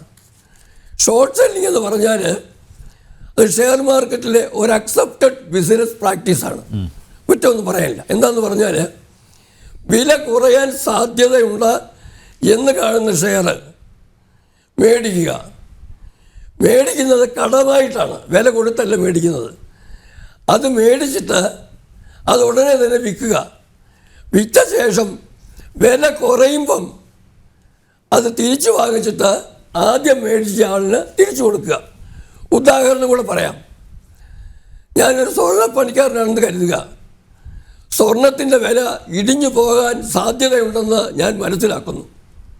4-5 മാസം കഴിയുമ്പം ഞാൻ ആരോട് ചെന്ന് പറയുക, എനിക്കൊരു 10 പവൻ സ്വർണം കടമായി തരണം എന്നാവശ്യപ്പെടുക. അതിൻ്റെ പണം കൊടുക്കുന്നില്ല. ഈ 10 പവൻ തന്നെ തിരിച്ചു തന്നേക്കാം, ഇതാണ് എഗ്രിമെൻ്റ്. ഈ സ്വർണം ഞാൻ പെട്ടെന്ന് തന്നെ വിറ്റ് കയ്യിൽ പൈസയാക്കും. അതിനുശേഷം ഈ 3-4 മാസത്തിനുള്ളിലാണ് തിരിച്ചു കൊടുക്കാമെന്ന് പറഞ്ഞെങ്കിൽ ആ കാലയളവിനുള്ളിലായിട്ട് സ്വർണത്തിൻ്റെ ഇദ്ദേഹം പ്രതീക്ഷിച്ചതുപോലെ വില ഇടിയുന്നു എന്ന് കാണുമ്പം 10 പവൻ സ്വർണം വാങ്ങിച്ചിട്ട് ഈ ആദ്യം കടമെടുത്ത ആളിനെ തിരിച്ചു കൊടുക്കും. അപ്പോൾ എന്താ സംഭവിക്കുന്നത്? കടമായിട്ട് മേടിച്ച് കച്ചവടം നടത്തിയ ആളിന് സ്വർണമായിട്ട് തന്നെ തിരിച്ചു കൊടുത്തത് കൊണ്ട് അയാൾക്കൊരു ലാഭം കിട്ടുന്നു. ആദ്യത്തെ കടം മേടിച്ച സ്വർണം വിറ്റ് കിട്ടിയതിൻ്റെ അതിൽ നിന്ന് രണ്ടാമത് വാങ്ങുന്നതിന് ആ 10 പവൻ സ്വർണം വാങ്ങുന്നതിന് മുടക്കുന്ന പൈസ കുറച്ച് കഴിയുമ്പോൾ അയാളുടെ ലാഭമായി. ഇത് ഷെയർ മാർക്കറ്റിൽ നടക്കുന്നുണ്ട്, അക്സെപ്റ്റബിൾ പ്രാക്ടീസാണ്. പക്ഷേ ഹിൻഡൻബർഗ് എന്ന് പറയുന്ന ഷോർട്ട് സെല്ലർ ഗ്രൂപ്പ് അതിന് ചെയ്തത് എന്താണെന്ന് പറഞ്ഞാൽ അവർ വില കുറയുമെന്ന് പ്രതീക്ഷിച്ച ഷെയർ അല്ല വാങ്ങിച്ചത്. ഞങ്ങളുടെ ഇടപെടലിലൂടെ ദുഷ്പ്രചരണം നടത്തി വില കുറയ്ക്കാൻ നേരത്തെ പദ്ധതി ഇട്ടുകൊണ്ട് അവർ ഷെയർ വാങ്ങിച്ചു. അദാനിയുടെ ഷെയർ വാങ്ങിച്ചു കൂട്ടി. ഈ ഷെയർ വാങ്ങിച്ചു കൂട്ടിയിട്ട് ആ ഷെയർ വിറ്റ് പണമാക്കിയ ശേഷം ഇവരെ കള്ള റിപ്പോർട്ട് കൊടുത്ത് ഇവരുടെ കള്ള റിപ്പോർട്ടിൽ കൂടെ ഷെയർ മാർക്കറ്റിൽ അദാനിയുടെ ഷെയറിൻ്റെ വില കുറയുന്ന ഘട്ടത്തിൽ അവിടുന്ന് ഷെയർ വാങ്ങിച്ച് ആദ്യം വാങ്ങിച്ച ആളിന് തിരിച്ചു കൊടുക്കുന്ന സംവിധാനം. ഇതാണ് ഷോർട്ട് സെല്ലിങ്. ഞാൻ പറഞ്ഞല്ലോ, ഇതിലെ കാര്യമെന്ന് പറയുന്നത് ഈ എക്കണോമിക് ഒഫൻഡേഴ്സ് ഗ്രൂപ്പ് അവരെ ഇൻവെസ്റ്റിഗേഷനും റിസർച്ചും ഒന്നുമല്ല, എക്കണോമിക് ഒഫൻഡേഴ്സാണ്. അവരിത് ചെയ്തത് ഒരു പരിധിവരെ അവരുടെ സാമ്പത്തിക നേട്ടത്തിന് വേണ്ടിയാണ്. പിന്നെ അനിൽജിയും ഗോപകർ സാറും പറഞ്ഞതുപോലെ രണ്ടാമത് ഓപ്പറേഷൻ തൽക്കാലം വരാൻ സാധ്യത തന്നെ ഇല്ല. കാരണം കയ്യിൽ കിട്ടിയത് കൊണ്ട് പോക്കറ്റ്, ഞാൻ ആദ്യം പറഞ്ഞ പോക്കറ്റ് അടിക്കാരൻ്റെ ഉദാഹരണം പോലെ കിട്ടിയതുകൊണ്ട് മാറാനും ഒരു പക്ഷേ അമേരിക്ക വിടാനും സാധ്യതയുണ്ട്. അല്ലെങ്കിൽ അമേരിക്കയിലെ ഡെമോക്രാറ്റുകൾക്ക് ഭൂരിപക്ഷമുള്ള ഏതെങ്കിലും സ്ഥലത്ത് ചെന്ന് അവിടെ ചെന്ന് താമസിക്കും. അതങ്ങനെ നിൽക്കുന്നു. ഇനി ഏറ്റവും പ്രധാനപ്പെട്ട വിഷയം എന്ന് പറയുന്നത് അങ്ങ് നേരത്തെ തന്നെ പറഞ്ഞതുപോലെ ഈ വിദേശ രാജ്യങ്ങളിലെ ഇതുപോലുള്ള ബന്ധത്തിൽ കൂടെ രാജ്യത്തിൻ്റെ സാമ്പത്തിക അവസ്ഥ തകർക്കുന്നതിനുള്ള രാഹുൽ ഗാന്ധിയുടെയും കോൺഗ്രസിൻ്റെയും താല്പര്യമാണ്. ഈ താല്പര്യം ഇന്ന് തുടങ്ങിയതല്ല. വിദേശ സഹായത്തോടു കൂടി ഭരണത്തിലെത്തുക എന്ന് പറയുന്ന ഒരു സ്ട്രാറ്റജി, ഒരു രണതന്ത്രം നെഹ്റു തൊട്ടേയുണ്ട്. പട്ടേലിന് കിട്ടേണ്ട പ്രധാനമന്ത്രി പദം 15 പ്രൊവിൻസുകളിൽ 14 പിന്തുണ ചെയ്ത പട്ടേലിൻ്റെ പ്രധാനമന്ത്രി പദം ലോർഡ് മൗണ്ട് ബാറ്റൻ്റെയും അതിലധികം ലേഡി മൗണ്ട് ബാറ്റൻ്റെയും കൂടെ സഹായത്തോടു കൂടി മഹാത്മാഗാന്ധിയെ സ്വാധീനിച്ച് നേടിയ നെഹ്റുവിൻ്റെ പാരമ്പര്യം. ലാൽ ബഹദൂർ ശാസ്ത്രി ഇല്ലാതായ സാഹചര്യത്തിൽ സോവിയറ്റ് യൂണിയൻ്റെ സഹായത്തോടു കൂടി ഭരണകസേര പിടിച്ചെടുത്ത ഇന്ദിരയുടെ പാരമ്പര്യം, ഈ രണ്ട് പാരമ്പര്യം. അതിനുശേഷം ഒരു കാര്യം ഓർക്കണം, ഇന്ദിരയുടെ കാലത്ത് ഭരണം നടന്ന സമയത്തിൽ ആ മിത്രോക്കിൻ ആർക്കൈവ്സും മറ്റും പുറത്തു കൊണ്ടിരുന്ന കാര്യങ്ങൾ വായിച്ചു കഴിഞ്ഞാൽ എത്രയാണ് ഭാരതത്തിലേക്ക് പണം ഒഴിക്കുന്നതെന്നറിയാം. ഇന്ദിരയുടെയും കോൺഗ്രസിൻ്റെയും തെരഞ്ഞെടുപ്പ് ചെലവുകൾക്കുൾപ്പെടെ പണം ഒഴുക്കുകയായിരുന്നു. ഇന്ദിര വേറെയും ചെയ്തിട്ടുണ്ട്.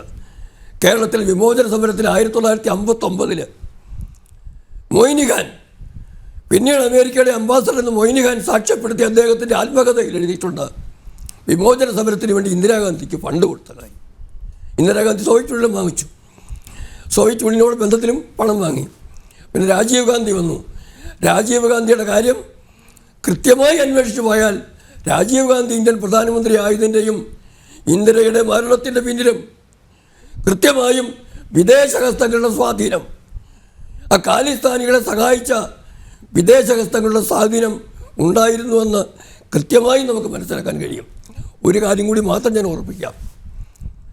1964 നെഹ്റു മരിച്ചപ്പോഴും അന്ന് ആദ്യം ഈ നമ്മുടെ ഇദ്ദേഹത്തെ ജവഹർലാൽ നെഹ്റുവിനെ പ്രധാനമന്ത്രിയായി ആക്കിയ കൂട്ടർ മൗണ്ട് ബാറ്റൺ ഉൾപ്പെടെ ഡൽഹിയിലെത്തി തെരഞ്ഞെടുപ്പ് പ്രോസസ്സിനെ സ്വാധീനം ചെയ്യാൻ വേണ്ടി അത് നടന്നില്ല എന്ന് മാത്രം. നടക്കാത്തതിന് ഒരു കാര്യം വേറെയുണ്ട്. വിജയലക്ഷ്മി പണ്ഡിറ്റിനാണോ ഇന്ദിരയ്ക്കാണോ അവസരം കിട്ടണമെന്ന കാര്യത്തിൽ അന്ന് ചിലർക്കൊക്കെ സംശയമുണ്ടായിരുന്നു. ഞാൻ അതിലേക്ക് പോകുന്നില്ല.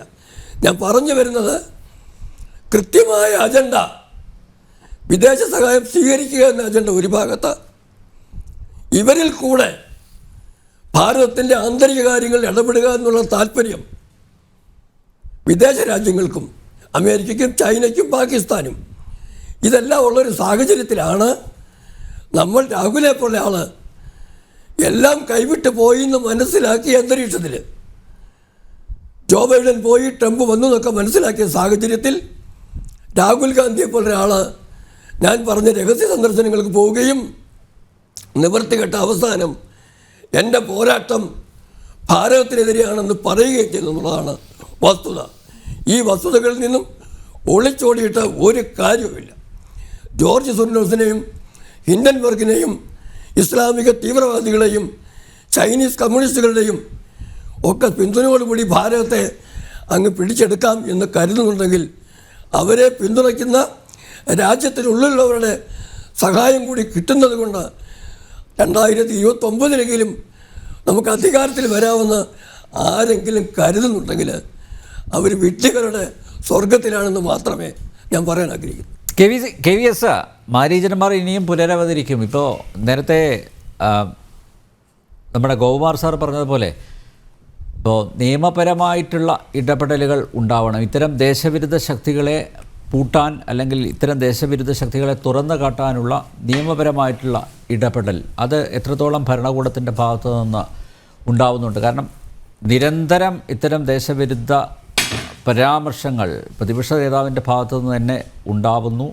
മാത്രമല്ല കൃത്യമായിട്ട് നമ്മുടെ മുന്നിൽ രേഖകളും ഉണ്ട്. സോറോസിൻ്റെയും ഡീപ് സ്റ്റേറ്റിൻ്റെയും ഒക്കെ ഇടപെടലുകൾ എങ്ങനെ നമ്മുടെ സമ്പദ് വ്യവസ്ഥയെ തകർക്കാം, അല്ലെങ്കിൽ നമ്മുടെ രാജ്യത്തിൻ്റെ അഖണ്ഡതയ്ക്ക് ഭീഷണിയായിട്ട് മാറുന്ന ഈ ശക്തികൾ, അതിന് എന്തൊക്കെ ആയുധങ്ങൾ അവരെടുത്ത് പ്രയോഗിക്കുന്നു തുടങ്ങിയവയുമായിട്ട് ബന്ധപ്പെട്ടുള്ള എല്ലാ കാര്യങ്ങളും നമ്മുടെ മുന്നിലുണ്ട്.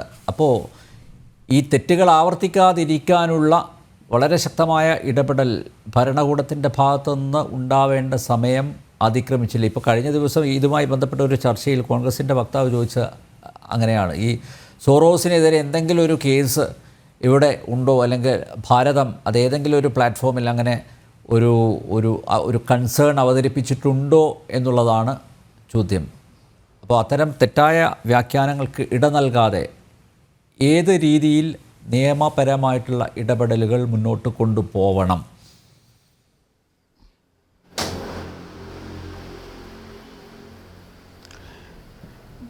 അതിന് പേരെ ഒരു കാര്യം നമ്മൾ മറന്നുകൂടാ. നരേന്ദ്രമോദി ഗവൺമെൻറ്റിൻ്റെ ഒരു പ്രഖ്യാപിത നയവും നിലപാടും നിയമത്തിൻ്റെ വഴിക്ക് പോകട്ടെ എന്നത് തന്നെയാണ്. ഒരു കാര്യത്തിലും അനാവശ്യമായ ഇടപെടലുകൾ മന്ത്രിമാർ മുതൽ നടത്തിക്കൂടാ എന്നത് അദ്ദേഹത്തിൻ്റെ കർശനമായ നിർദ്ദേശവുമാണ്. പക്ഷെ നമ്മുടെ മുമ്പിൽ ഒരുപാട് ഉദാഹരണങ്ങളുണ്ട്. ഇപ്പോൾ കോൺഗ്രസിൻ്റെ സുഹൃത്ത് ഈ ഹിൻഡൻബർഗിനെയും സോറോസിനെയൊക്കെ കുറിച്ച് ഞങ്ങൾക്ക് യാതൊരു ബന്ധമില്ല എന്നുള്ള ഒരു നിലപാടെടുക്കുന്നത് കണ്ടു. നമ്മൾ മറന്നുകൂടാത്തത് ഈ forum for Democratic leaders in Asia Pacific എന്നൊരു പ്രസ്ഥാനമുണ്ട്. അവരുടെ പ്രഖ്യാപിത നിലപാട് തന്നെ കാശ്മീരിനെ സ്വതന്ത്രമായിട്ട് പ്രഖ്യാപിക്കണമെന്ന അനവധി വിദേശ ലോക കാര്യങ്ങളിൽ അവർ അഭിപ്രായങ്ങൾ പറയാറുണ്ട്. പക്ഷേ കാശ്മീർ പ്രശ്നത്തിൽ അവരെടുത്ത നിലപാട് കാശ്മീരെ ഇന്ത്യയിൽ നിന്ന് വിഭജിക്കണം, കാശ്മീരിനെ സ്വതന്ത്രമായിട്ട് നിലനിർത്തണം. ആ പ്രസ്ഥാനത്തിൻ്റെ ചെയർപേഴ്സണാണ് സോണിയാഗാന്ധി. ഈ സംഘടനയ്ക്ക് സോറോസിൻ്റെ ഫണ്ട് കിട്ടുന്നുണ്ട്. അത് മാത്രമല്ല, രാജീവ് ഗാന്ധി ഫൗണ്ടേഷന് സോറോസിൻ്റെ പ്രസ്ഥാനവുമായിട്ട് ബന്ധപ്പെട്ടിട്ടുള്ള സംഘടനകളിൽ നിന്ന് പണം കിട്ടിയിട്ടില്ലേ? ഇനി ഇതൊന്നും വേണ്ട.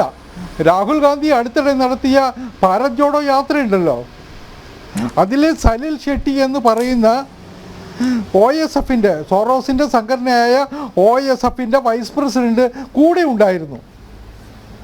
അപ്പോൾ ഈ സോറോസും കോൺഗ്രസുമായിട്ട് ബന്ധമില്ല എന്നൊക്കെ പറഞ്ഞു നടക്കാൻ എളുപ്പമാണ്. പക്ഷേ പൊതുമണ്ഡലത്തിൽ ഇവരുടെ ഇൻവോൾവ്മെൻറ്റ്, ഇവരുടെ അടുപ്പം, ഇവർ ഒന്നിച്ച് നടത്തുന്ന വിക്രിയകൾ ഒക്കെ നമ്മൾ കാണുന്നുണ്ട്. ഇത് തുറന്ന് കാട്ടപ്പെടുക തന്നെ വേണം. രാഷ്ട്രീയമായിട്ട് ഇതിനെ നേരിടുക തന്നെ വേണം. അതിനുള്ള ശ്രമം BJPയും കേന്ദ്ര സർക്കാരും നടത്തുന്നുണ്ട് എന്നുള്ള വിശ്വാസമുള്ള ഒരാളാണ് ഞാൻ. നമ്മളിന്ന് പൊതുമണ്ഡലത്തിൽ അത് കാണുന്നുണ്ട്. പിന്നെ എന്തുകൊണ്ടാണ് ഹിൻഡൻബർഗ് ഇപ്പോൾ വിട്ടുപോയത്? നേരത്തെ പലരും സൂചിപ്പിച്ചു, ട്രംപ് വരുന്നത് കൊണ്ടാണ്. ഈ ബൈഡൻ ഗവൺമെൻറ്റിൻ്റെ കാലത്ത് ഓരോ ദിവസവും ഓരോ ഇഷ്യൂവിലും ഇന്ത്യ വിരുദ്ധ നിലപാടുകളാണ് സ്വീകരിച്ചിരുന്നത് എന്ന് നമുക്കറിയാം. ഏറ്റവും ഒടുവിലത്തെ ഉദാഹരണമാണ് ബംഗ്ലാദേശിലേക്ക് ഒരാൾ പറന്നു വന്ന് അവിടുത്തെ ഭരണം ഏറ്റെടുത്ത് നമുക്കറിയാമല്ലോ. അയാൾ ഈ ബൈഡൻ്റെയും സോറോസിൻ്റെയും ഒക്കെ കൂട്ടത്തിൽ നടന്നിരുന്ന ഒരാളാണ്. ഇന്ത്യയിൽ നിന്ന് ബംഗ്ലാദേശിനെ അകറ്റി ഈ ബംഗ്ലാദേശിൽ കലാപം ഉണ്ടാക്കാൻ ഒത്താശ ചെയ്ത നേതാവാണ്. അങ്ങനെ ഏതെങ്കിലും തരത്തിൽ ഇന്ത്യയെ ഡീസ്റ്റബിലൈസ് ചെയ്യാൻ മാർഗമുണ്ടെങ്കിൽ അതിനൊക്കെ കൂട്ടരാണ് സോറോസ്, അതിനൊക്കെ നിന്നിട്ടുള്ള സംഘമാണ് ഹിൻഡൻബർഗിൻ്റെ കാര്യം കൂടി വേറൊരു കാര്യം കൂടി ഓർമ്മിപ്പിക്കാതെ വയ്യ. ഇന്ത്യയുടെ പാർലമെൻറ്റ് സെഷൻ തുടങ്ങുന്നതിന് തൊട്ട് തലേന്ന് ഇവരെന്തെങ്കിലും വ്യാജ കഥകളുമായിട്ട് വരും. അത് ഏറ്റുപിടിച്ചുകൊണ്ടാണ് കോൺഗ്രസ്സുകാർ പാർലമെൻറ്റിൽ ബഹളം വച്ചിരുന്നത്. കഴിഞ്ഞൊരു 3-4 പാർലമെൻറ്റ് സമ്മേളനങ്ങളുടെ ചരിത്രം നോക്കൂ. ഓരോ സമയത്തും അതിൽ ഈ ഹിൻഡൻബർഗ് കൊണ്ടുവന്ന തട്ടിപ്പ് കഥകളുടെ മുഴുവൻ ചരിത്രം ഇപ്പോൾ ശ്രീ രാജശേഖരൻ സൂചിപ്പിച്ചു. സുപ്രീം കോടതിയിൽ പോയതും സുപ്രീം കോടതി എടുത്ത നിലപാടുകളും സെബി എടുത്ത നിലപാടുകളും അവർ നടത്തിയ അന്വേഷണങ്ങളും ഒക്കെ നമ്മുടെ മുമ്പിലുണ്ട്. അപ്പോൾ ഇവരുടെ ലക്ഷ്യം ഞാൻ നേരത്തെ സൂചിപ്പിച്ചതുപോലെ ഇന്ത്യയെ തളർത്തുക, ഇന്ത്യയുടെ എക്കണോമിയെ തകർക്കുക. ഇന്ത്യയെ മാത്രമല്ല, ലോകത്ത് ശക്തി ആർജിക്കുന്ന സമ്പദ്ഘടനകളെ മുഴുവൻ തകർക്കാനുള്ള ഒരു ആസൂത്രിത പദ്ധതി ഉണ്ടായിരുന്നു. ട്രംപ് ഇതിൻ്റെ ദുരന്തം അനുഭവിച്ച ഒരു രാഷ്ട്രീയ നേതാവ് കൂടിയാണ് ട്രംപിന് അതിന് അമേരിക്കയിൽ അനുഭവിച്ചതാണ്. ഈ ബൈഡനും സോറോസും കൂട്ടരും കൂടി നടത്തിയ കടന്നാക്രമണങ്ങൾക്ക് ട്രംപ് ഇരയായതാണ്. അതുകൊണ്ട് ട്രംപ് ഭരണം വരുന്നതിന് മുമ്പ് ഇവർ ഷാപ്പും പൂട്ടി ഒളിച്ചോടുകയാണ് ചെയ്യുന്നത്. ഒരു സംശയമില്ല ആ കാര്യത്തിൽ. ഇതിൻ്റെ ചരിത്രം അത് തന്നെയാണ്, യാഥാർത്ഥ്യം അത് തന്നെയാണ്. ട്രംപ് വന്നാൽ അവരുടെ ആ ഭരണകൂടം ആദ്യം പിടികൂടാൻ പോകുന്നവരുടെ ലിസ്റ്റിൽ ഹിൻഡൻബർഗ് ഉണ്ടാവും, സോറോസും ഉണ്ടാകും എന്ന് വിചാരിക്കുന്ന ഒരാളാണ് ഞാൻ. പിന്നെ കോൺഗ്രസ്സുകാരുടെ ജനാധിപത്യബോധവും രാജ്യ താല്പര്യവും ഒക്കെ ഇവരല്ലേ ചൈനയുമായിട്ട് MOU ഒപ്പിട്ടത്? ഇവരല്ലേ ഈ രാജ്യത്ത് അതിർത്തിയിലെ ചൈനീസ് പട്ടാളം തോക്കേന്തിക്കൊണ്ട് ഇന്ത്യൻ പട്ടാളക്കാരെ നേരിടാൻ വന്ന സമയത്ത് ഡോക്ലാം ഇഷ്യൂ ആണ് ഞാൻ സൂചിപ്പിക്കുന്നത്. രാത്രി തലയിൽ മുണ്ടിട്ടുകൊണ്ട് രാഹുൽ ഗാന്ധി എന്തിനാ ചൈനീസ് എംബസി പോയത്? ഇന്ത്യയുടെ ശത്രുരാജ്യത്തിൻ്റെ എംബസിയിൽ ഇന്ത്യയുടെ പ്രതിപക്ഷത്തെ പ്രമുഖനായ നേതാവ് പോയത് എന്തിനു വേണ്ടിയിട്ടാണ്? ഇതൊക്കെ രാജ്യം ചർച്ച ചെയ്യുന്നുണ്ട്. കോൺഗ്രസ്സുകാരുടെ രാജ്യസ്നേഹത്തെ പോലും, കോൺഗ്രസിൻ്റെ തലപ്പത്തുള്ള കുടുംബത്തിൻ്റെ രാജ്യത്തോടുള്ള പ്രതിബദ്ധതയെ പോലും സംശയിപ്പിക്കുന്ന വിധത്തിലുള്ള നടപടികൾ അവരിൽ നിന്ന് തന്നെ ഉണ്ടായിട്ടുണ്ട്. അത് പലവട്ടം രാജ്യം ചർച്ച ചെയ്തിട്ടുണ്ട്. നാളുകളിലും അത് ചർച്ച ചെയ്യപ്പെടും എന്ന് തന്നെയാണ് ഞങ്ങളൊക്കെ വിചാരിക്കുന്നത്. യെസ്, പ്രൊഫസർ റോണി, പ്രതിക്കൂട്ട് തന്നെയാണ്. ഇപ്പോൾ താങ്കൾ ഉന്നയിച്ച വാദങ്ങളെയൊക്കെ ശ്രീ കെ വി രാജശേഖരൻ ഖണ്ഡിച്ചിട്ടുണ്ട്. ഇപ്പോൾ താങ്കൾ ഈ ഹിൻഡൻബർഗിൻ്റെ റിപ്പോർട്ട് ആധികാരികമാണ് എന്ന രീതിയിലാണ് പറഞ്ഞു വെച്ചത്. പക്ഷേ അത് അങ്ങനെയല്ല, അതിനൊരു അംഗീകാരം കിട്ടിയിട്ടില്ല. താങ്കളുടെ നേതാവിനെ സംബന്ധിച്ചിടത്തോളം ഒരു പക്ഷേ അത് വളരെ ഓഥൻറ്റിക്കായിട്ടുള്ള ഒരു റിപ്പോർട്ട് ആയിരിക്കാം. പക്ഷേ അത് അങ്ങനെയല്ല എന്നാണ് നമ്മുടെ മുന്നിലുള്ള ഉദാഹരണങ്ങൾ ചൂണ്ടിക്കാണിച്ചു തരുന്നത്. എനിക്ക് ഇവിടെ ബഹുമാനപ്പെട്ട ശ്രീ KVS പറഞ്ഞ എല്ലാ കാര്യങ്ങൾക്കും കൃത്യമായ മറുപടിയുണ്ട്. അദ്ദേഹം ആദ്യം പറഞ്ഞത് ഏതോ ഒരു പേപ്പർ ആര് പരാതി കൊടുത്തു, എവിടുത്തെ പരാതി, അദാനി ഇന്ത്യയിലെ 2300 കോടി രൂപ കൈക്കൂലി കൊടുത്തത്. വളരെ കൃത്യമായി തന്നെ അമേരിക്കയിലെ അന്വേഷണ ഏജൻസിയായ FBI അവര് നടത്തിയ അന്വേഷണം, അവർ നൽകിയ റിപ്പോർട്ട്, അദാനിയുടെ മകന്റെ ഫോൺ പാറിയില്ല, അത് മാത്രം അന്വേഷിക്ക്. ഗൗതം അദാനിയുടെ മകന്റെ ഫോൺ ഉൾപ്പെടെ ആ ഫോണിൽ നിന്നാണ് ഈ രേഖകൾ മുഴുവൻ കിട്ടിയത്. ഇന്ത്യയിലെ പ്രമുഖമായ സംസ്ഥാനങ്ങളിലെ അവിടുത്തെ പ്രധാനപ്പെട്ട ആളുകൾക്ക് കൈക്കൂലി കൊടുത്തതായി കൃത്യമായി തന്നെ എവിഡൻസിന്റെ അടിസ്ഥാനത്തിലാണ് അവിടുത്തെ കോടതിയിലെ കേസ് രജിസ്റ്റർ ചെയ്ത് അതിന്റെ അടിസ്ഥാനത്തിലാണ് ഈ പറയുന്ന ഈ ഉള്ള വിവരങ്ങൾ പുറത്തു വന്നത് ഗൗതം അദാനിക്കെതിരെ. അത് ഇത് ആരും അന്തരീക്ഷത്തിൽ നിന്നോ വായുവിൽ നിന്നോ ഉയർത്തിക്കൊണ്ടതാണെന്നല്ല. ഇപ്പൊ ഒന്നാമത്തെ കാര്യം. രണ്ട്, അദ്ദേഹം ബഹുമാനപ്പെട്ട ശ്രീ KVS നെഹ്റുവിന്റെയും ഇന്ദിരാഗാന്ധിയുടെയും രാജീവ് ഗാന്ധിയുടെയും ഒക്കെ കാര്യം പറഞ്ഞു. ഞാൻ അദ്ദേഹം ഇതിന് ചരിത്രം അറിയാത്തത് കൊണ്ടാണോ അതോ അദ്ദേഹം ഈ BJP മുന്നോട്ട് വെക്കുന്ന ഒരു നരേറ്റീവ്, ഒരു കെട്ടുകഥ അദ്ദേഹം ആവർത്തിക്കുന്നതാണെന്ന് എനിക്കറിയില്ല.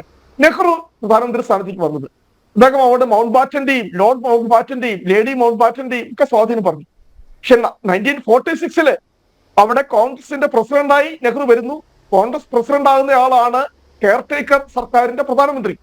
ആ കെയർടേക്കർ സർക്കാരിന്റെ പ്രധാനമന്ത്രിയാണ് നാച്ചുറലി സ്വാഭാവികമായിട്ട് സ്വാതന്ത്ര്യം ആദ്യം പ്രധാനമന്ത്രിയായിട്ട് വരുന്നത്. ആ സമയത്ത് ഈ മൗണ്ട് ബാറ്റൻ ഒന്നും ചിത്രത്തിൽ പോലും ഇല്ല, അവർ ഇന്ത്യയിൽ പോലും ഇല്ല. 1946 കോൺഗ്രസ് പ്രസിഡന്റ് തെരഞ്ഞെടുപ്പ് നടക്കും. ഇപ്പോഴാണ് ഗാന്ധിയുടെ അഭ്യർത്ഥനയെ തുടർന്ന് എന്റെ പൊളിറ്റിക്കൽ ആയിട്ടുള്ള പിൻഗാമി, എന്റെ ആശയങ്ങളുടെ പിൻഗാമി നെഹ്റു ആയിരിക്കണം എന്ന് പറഞ്ഞപ്പോൾ അന്തസ്സോടെ ഈ പറഞ്ഞ സർദാർ വല്ലഭായ് പട്ടേൽ അദ്ദേഹത്തിന് നോമിനേഷൻ പിൻവലിച്ചു. അതാണ് കോൺഗ്രസ് സംസ്കാരം. അല്ലാതെ ഈ നിങ്ങൾ പറയുന്നത് പോലെ അധികാരത്തോട് അതല്ല, തീർച്ചയായിട്ടും ഗാന്ധിയുടെ തീരുമാനമാണ് ഇത്. മഹാത്മാഗാന്ധിയുടെ തീരുമാനമാണ്, ഗാന്ധിയുടെ തീരുമാനമാണ്. കൃത്യമായി ആ ഗാന്ധിയുടെ തീരുമാനത്തെ സർദാർ പട്ടേൽ അംഗീകരിച്ചു. അദ്ദേഹം നോമിനേഷൻ പിൻവലിച്ചു. അങ്ങനെ നെഹ്റു കോൺഗ്രസിന് പ്രധാനമന്ത്രി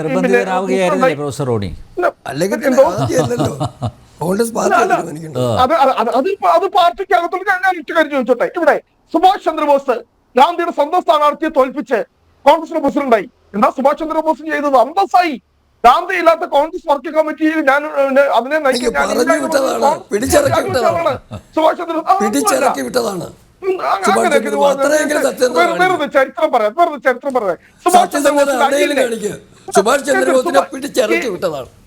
മഹാത്മാഗാന്ധിയെ രാഷ്ട്രപിതാവെന്ന് ആദ്യം വിളിച്ചതാരാ? രാഷ്ട്രപിതാവെന്ന് സുഭാഷ് ചന്ദ്രബോസിന്റെ ഇന്ത്യൻ നാഷണൽ ആർമിയുടെ ഒരു ബ്രിഗേഡിന്റെ പേര് തന്നെ ഗാന്ധി ബ്രിഗേഡ് എന്നായിരുന്നു. ഈ ചരിത്രമൊക്കെ അല്ലേ? സുഭാഷ് ചന്ദ്രബോസിനെ RSS കാവ്യ മുക്കാൻ നോക്കി. എന്താ സുഭാഷ് ചന്ദ്രബോസിന്റെ മകള് അനിതാ ബോസ് പറഞ്ഞത്? എന്റെ പിതാവിന്റെ പ്രത്യയശാസ്ത്രം ചേർന്ന് നിൽക്കുന്ന ഇന്ത്യൻ നാഷണൽ കോൺഗ്രസ് RSS കണ്ട വഴി ഓടിയില്ലേ? നോക്കട്ടെ, വലിയ റാലി നടത്തി. സുഭാഷ് ചന്ദ്രബോസിനെ ചരിത്രത്തെ അല്ല സാർ, ഞാൻ അങ്ങ് സംസാരിച്ചപ്പോൾ ഞാൻ ഇടപെട്ടില്ല സാർ. എന്റെ അവസരമാണ്. അത് അങ്ങ് പറഞ്ഞ കള്ളത്തരമെതിരെ മറുപടി ഇതുപോലെ പറഞ്ഞു. ഇന്ദിരാഗാന്ധിയെ അമേരിക്കയും സോവിയറ്റ് യൂണിയനും രണ്ട് കയ്യിലും പിടിച്ച് നേരെ പ്രധാനമന്ത്രി സ്ഥാനത്തേക്ക് ഇരുത്താം. അങ്ങനെ കാര്യം മനസ്സിലാക്കണം. കോൺഗ്രസ് പാർലമെന്ററി പാർട്ടിയിൽ തെരഞ്ഞെടുപ്പ് നടന്ന് മൊറാർജി ദേശായി രാജപുത്രിയാണ് ശ്രീമതി ഇന്ദിരാഗാന്ധി കോൺഗ്രസ് പാർലമെന്ററി പാർട്ടിയിൽ ഉണ്ടാകുന്നത്. നേരെ മുകളിൽ നിന്ന് വന്ന് കയറ് കെട്ടി നൂല് കെട്ടി ഇറങ്ങി പ്രധാനമന്ത്രി കസറിലേക്ക് വരികയല്ല ചെയ്തത്. ഏറ്റവും സുതാര്യമായ രീതിയിൽ, ഏറ്റവും ജനാധിപത്യമായ രീതിയിൽ കോൺഗ്രസ് പാർലമെന്ററി പാർട്ടിയിൽ തെരഞ്ഞെടുപ്പ് ഭൂരിപക്ഷം നേടിയ ശ്രീമതി ഇന്ദിരാഗാന്ധി ഈ പറയുന്ന ഇന്ത്യൻ പ്രധാനമന്ത്രി പദത്തിലേക്ക് വന്നത്. ചരിത്രമൊക്കെ പറഞ്ഞ് അല്ലാതെ ഇവിടെ പറയുന്നത് ഇന്ദിരാഗാന്ധിയുടെ ഓക്കെ ശരി. ഇപ്പോൾ ഇവിടെ ബഹുമാനപ്പെട്ട പിന്നെ KVS പറയുന്ന ആരോപണങ്ങൾ, ഇവിടെ പറഞ്ഞ ഹിൻഡൻബർഗുമായിട്ട് ബന്ധപ്പെട്ട്, ജോർജ് സോറസുമായി ബന്ധപ്പെട്ട് നമ്മൾ ഒരു കാര്യം കൂടെ നമ്മൾ മനസ്സിലാക്കേണ്ടതുണ്ട്. ഈ ഒന്നാമത്തെ ട്രംപിന്റെ ഭരണകൂടം അധികാരത്തിലിരിക്കുന്ന സമയത്താണ് ഈ പറയുന്ന ഹിൻഡൻബർഗ് റിസർച്ച് എന്ന് പറഞ്ഞ അവരുടെ കമ്പനി രൂപീകരിച്ചത്. 2017 അവരുടെ കമ്പനി ഫോം ചെയ്യുമ്പോൾ അന്ന് അമേരിക്കയുടെ പ്രസിഡന്റ് ട്രംപ് ആയിരുന്നു. ഇന്ന് ട്രംപ് സ്വീകരിക്കാത്ത എന്ത് പ്രതികാര നടപടിയാണ് ഇനി ഈ പറയുന്ന? ഹിൻഡൻബർഗിന്റെ പോരാട്ടം മുന്നോട്ട് കൊണ്ടുപോകേണ്ടതല്ലേ? കൃത്യമായിട്ട് പറയാം. ഇവരതിന് പറയുന്ന ലോജിക്ക് ട്രംപും മോദിയുമായിട്ട് വല്ലാണ്ട് സൗഹൃദമാണ്, ഇന്ത്യയുമായിട്ട് വല്ലാണ്ട് സൗഹൃദമാണ്. പക്ഷെ നമ്മൾ ഇപ്പോൾ വളരെ ബോധപൂർവ്വം ചർച്ച ചെയ്യാതെ പോകുന്ന ഒരു കാര്യമുണ്ട്. ലോകത്തെ മറ്റു പല നേതാക്കന്മാർക്കും ട്രംപിന്റെ സത്യപ്രതിജ്ഞാ ചടങ്ങിലേക്ക് ക്ഷണം കിട്ടിയിട്ടും സുഹൃത്തായിട്ടുള്ള മോദിയെ ക്ഷണിച്ചിട്ടില്ല. നമ്മുടെ വിദേശകാര്യ മന്ത്രിയായിരുന്ന ഡോക്ടർ ജയശങ്കർ, അദ്ദേഹം എത്രയോ ദിവസം ഇവിടെ പോയി കിടന്നു ട്രംപുമായി ഒരു കൂടിക്കാഴ്ചയ്ക്ക് വേണ്ടി, പ്രധാനമന്ത്രിക്ക് ഒരു അവസരം കൊടുക്കാൻ വേണ്ടി. ഒരു കാര്യം മനസ്സിലാക്കണം, അമേരിക്കൻ പ്രസിഡന്റ് തെരഞ്ഞെടുപ്പ് അതിന്റെ ഏറ്റവും ഉച്ചഭാവിയിൽ നിൽക്കുമ്പോൾ അവിടെ മോദി ചെന്നു അമേരിക്കയില്. അപ്പോൾ അദ്ദേഹം ഒരു കൂടിക്കാഴ്ചയ്ക്ക് പോലും ട്രംപ് ശ്രമിച്ചില്ല എന്ന് ഒരു യാഥാർത്ഥ്യം നമ്മൾ മനസ്സിലാക്കണം. ഇനി ട്രംപ് പറഞ്ഞിട്ട് അപ്പോൾ അറിയാം അദ്ദേഹത്തിന്റെ പോളിസി എന്താണ്, അത് ഇന്ത്യക്ക് അനുകൂലമായിരിക്കുമോ, അത് ഇന്ത്യക്ക് എതിരായിരിക്കുമോ? അപ്പോൾ നമ്മൾ ഈ പറയുന്നത് പോലെ മോദിയും ട്രംപുമായിട്ടുള്ള വളരെ അടുത്ത ബന്ധം, വളരെ അടുത്ത സൗഹൃദം, അത് പേടിച്ചുകൊണ്ടാണ് ഈ പറയുന്ന ഹിൻഡൻബർഗ് അവരുടെ പരിപാടിയൊക്കെ ഇട്ടിട്ട് പോയി. ഞാൻ ഒരൊറ്റ കാര്യം പറഞ്ഞിട്ടെ, ഞാൻ കൃത്യമായിട്ട് പറയാം, ഇവിടെ അമേരിക്ക അത്ര വലിയ ഒരു രാജ്യമാണെന്നും ഒന്നുമല്ല ഞാൻ അവകാശപ്പെടുന്നു. പക്ഷെ അവിടെ ഒരു നിയമവാഴ്ച നിൽക്കുന്ന, റൂൾ ഓഫ് ലോ നിലനിൽക്കുന്ന ഒരു രാജ്യമാണ്. നമ്മൾ ഷോർട്ട് സെല്ലിങ്ങിന്റെ ഒക്കെ കാര്യം പറഞ്ഞു. ഇവിടെ ഷോർട്ട് സെല്ലിങ്ങിലൂടെ ഈ പറയുന്ന ഹിൻഡൻബർഗ് റിസർച്ച് എന്ന് പറയുന്ന ആ കമ്പനി എത്ര കോടികൾ ലാഭം ഉണ്ടാക്കിയിട്ടുണ്ട്. അവരുടെ ഇടപെടൽ വഴി അല്ലെങ്കിൽ ആരുടെയൊക്കെ പോക്കറ്റിലേക്കാണ് ഈ ഷെയറുകൾ പോയെന്നും, അല്ലെങ്കിൽ ഈ പറയുന്ന ഷോർട്ട് സെല്ലിംഗ് വഴി അതിനുശേഷം വില കുറഞ്ഞപ്പോൾ ആരൊക്കെയാണ് ഈ പറയുന്ന ഷെയറുകൾ? അദാനിയുടെ ഷെയർ മാർക്കറ്റിൽ കോൺഗ്രസ്സുകാരൊന്നും ഇൻവെസ്റ്റ് ചെയ്തിട്ടില്ലേ? ഇല്ലേ? ഒരുപാട് ഇന്ത്യക്കാര് പിന്നെ ഇൻവെസ്റ്റ് ചെയ്തിട്ടുണ്ടാവും. അതിനകത്ത് ഇപ്പം കോൺഗ്രസ്സുകാർ അദാനിയുടെ മാത്രം പിന്നെ എല്ലാ പാർട്ടിക്കാരും ഏതെങ്കിലും പിന്നെ ഇലക്ട്രൽ ബോണ്ട് പോലത്തെ സംവിധാനമൊക്കെ നമുക്കറിയാലോ. ഇലക്ട്രൽ ബോണ്ട് പോലെ ഈ പറയുന്ന കോൺഗ്രസ് അദാനി എന്തോ വലിയ അപരാധം ചെയ്തു എന്ന് പറയുന്നവർ അതുകൂടെ മറുപടി പറയണം. ഞാനൊരു കാര്യം കൺക്ലൂഡ് ചെയ്തോട്ടെ. ഞാൻ ഇവിടെ ഡോക്ടർ ഗോപകുമാർ സാർ പറഞ്ഞ കാര്യം വളരെ പ്രസക്തമാണ്. ഞാൻ അത് ഇവിടെ കോട്ട് ചെയ്യാൻ വേണ്ടി ആഗ്രഹിക്കും.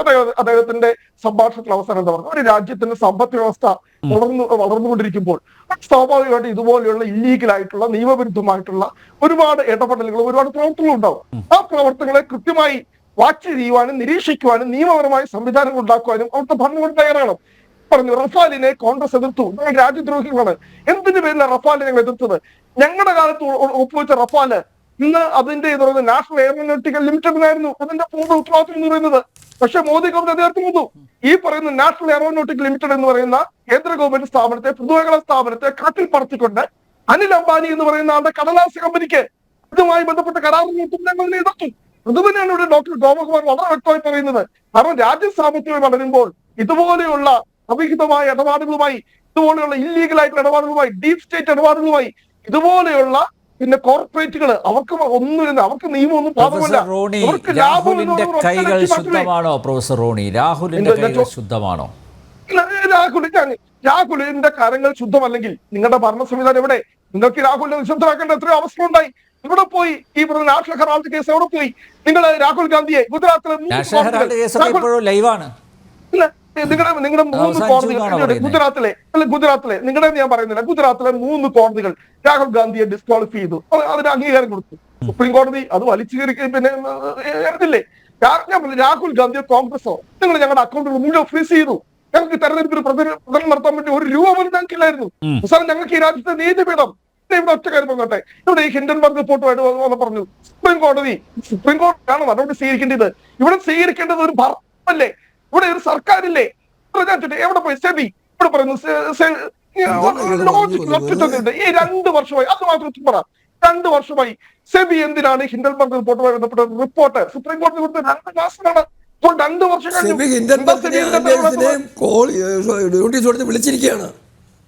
വിളിച്ചിരിക്കുകയാണ് അവരെ നോട്ടീസ് കൊടുത്തിട്ട്.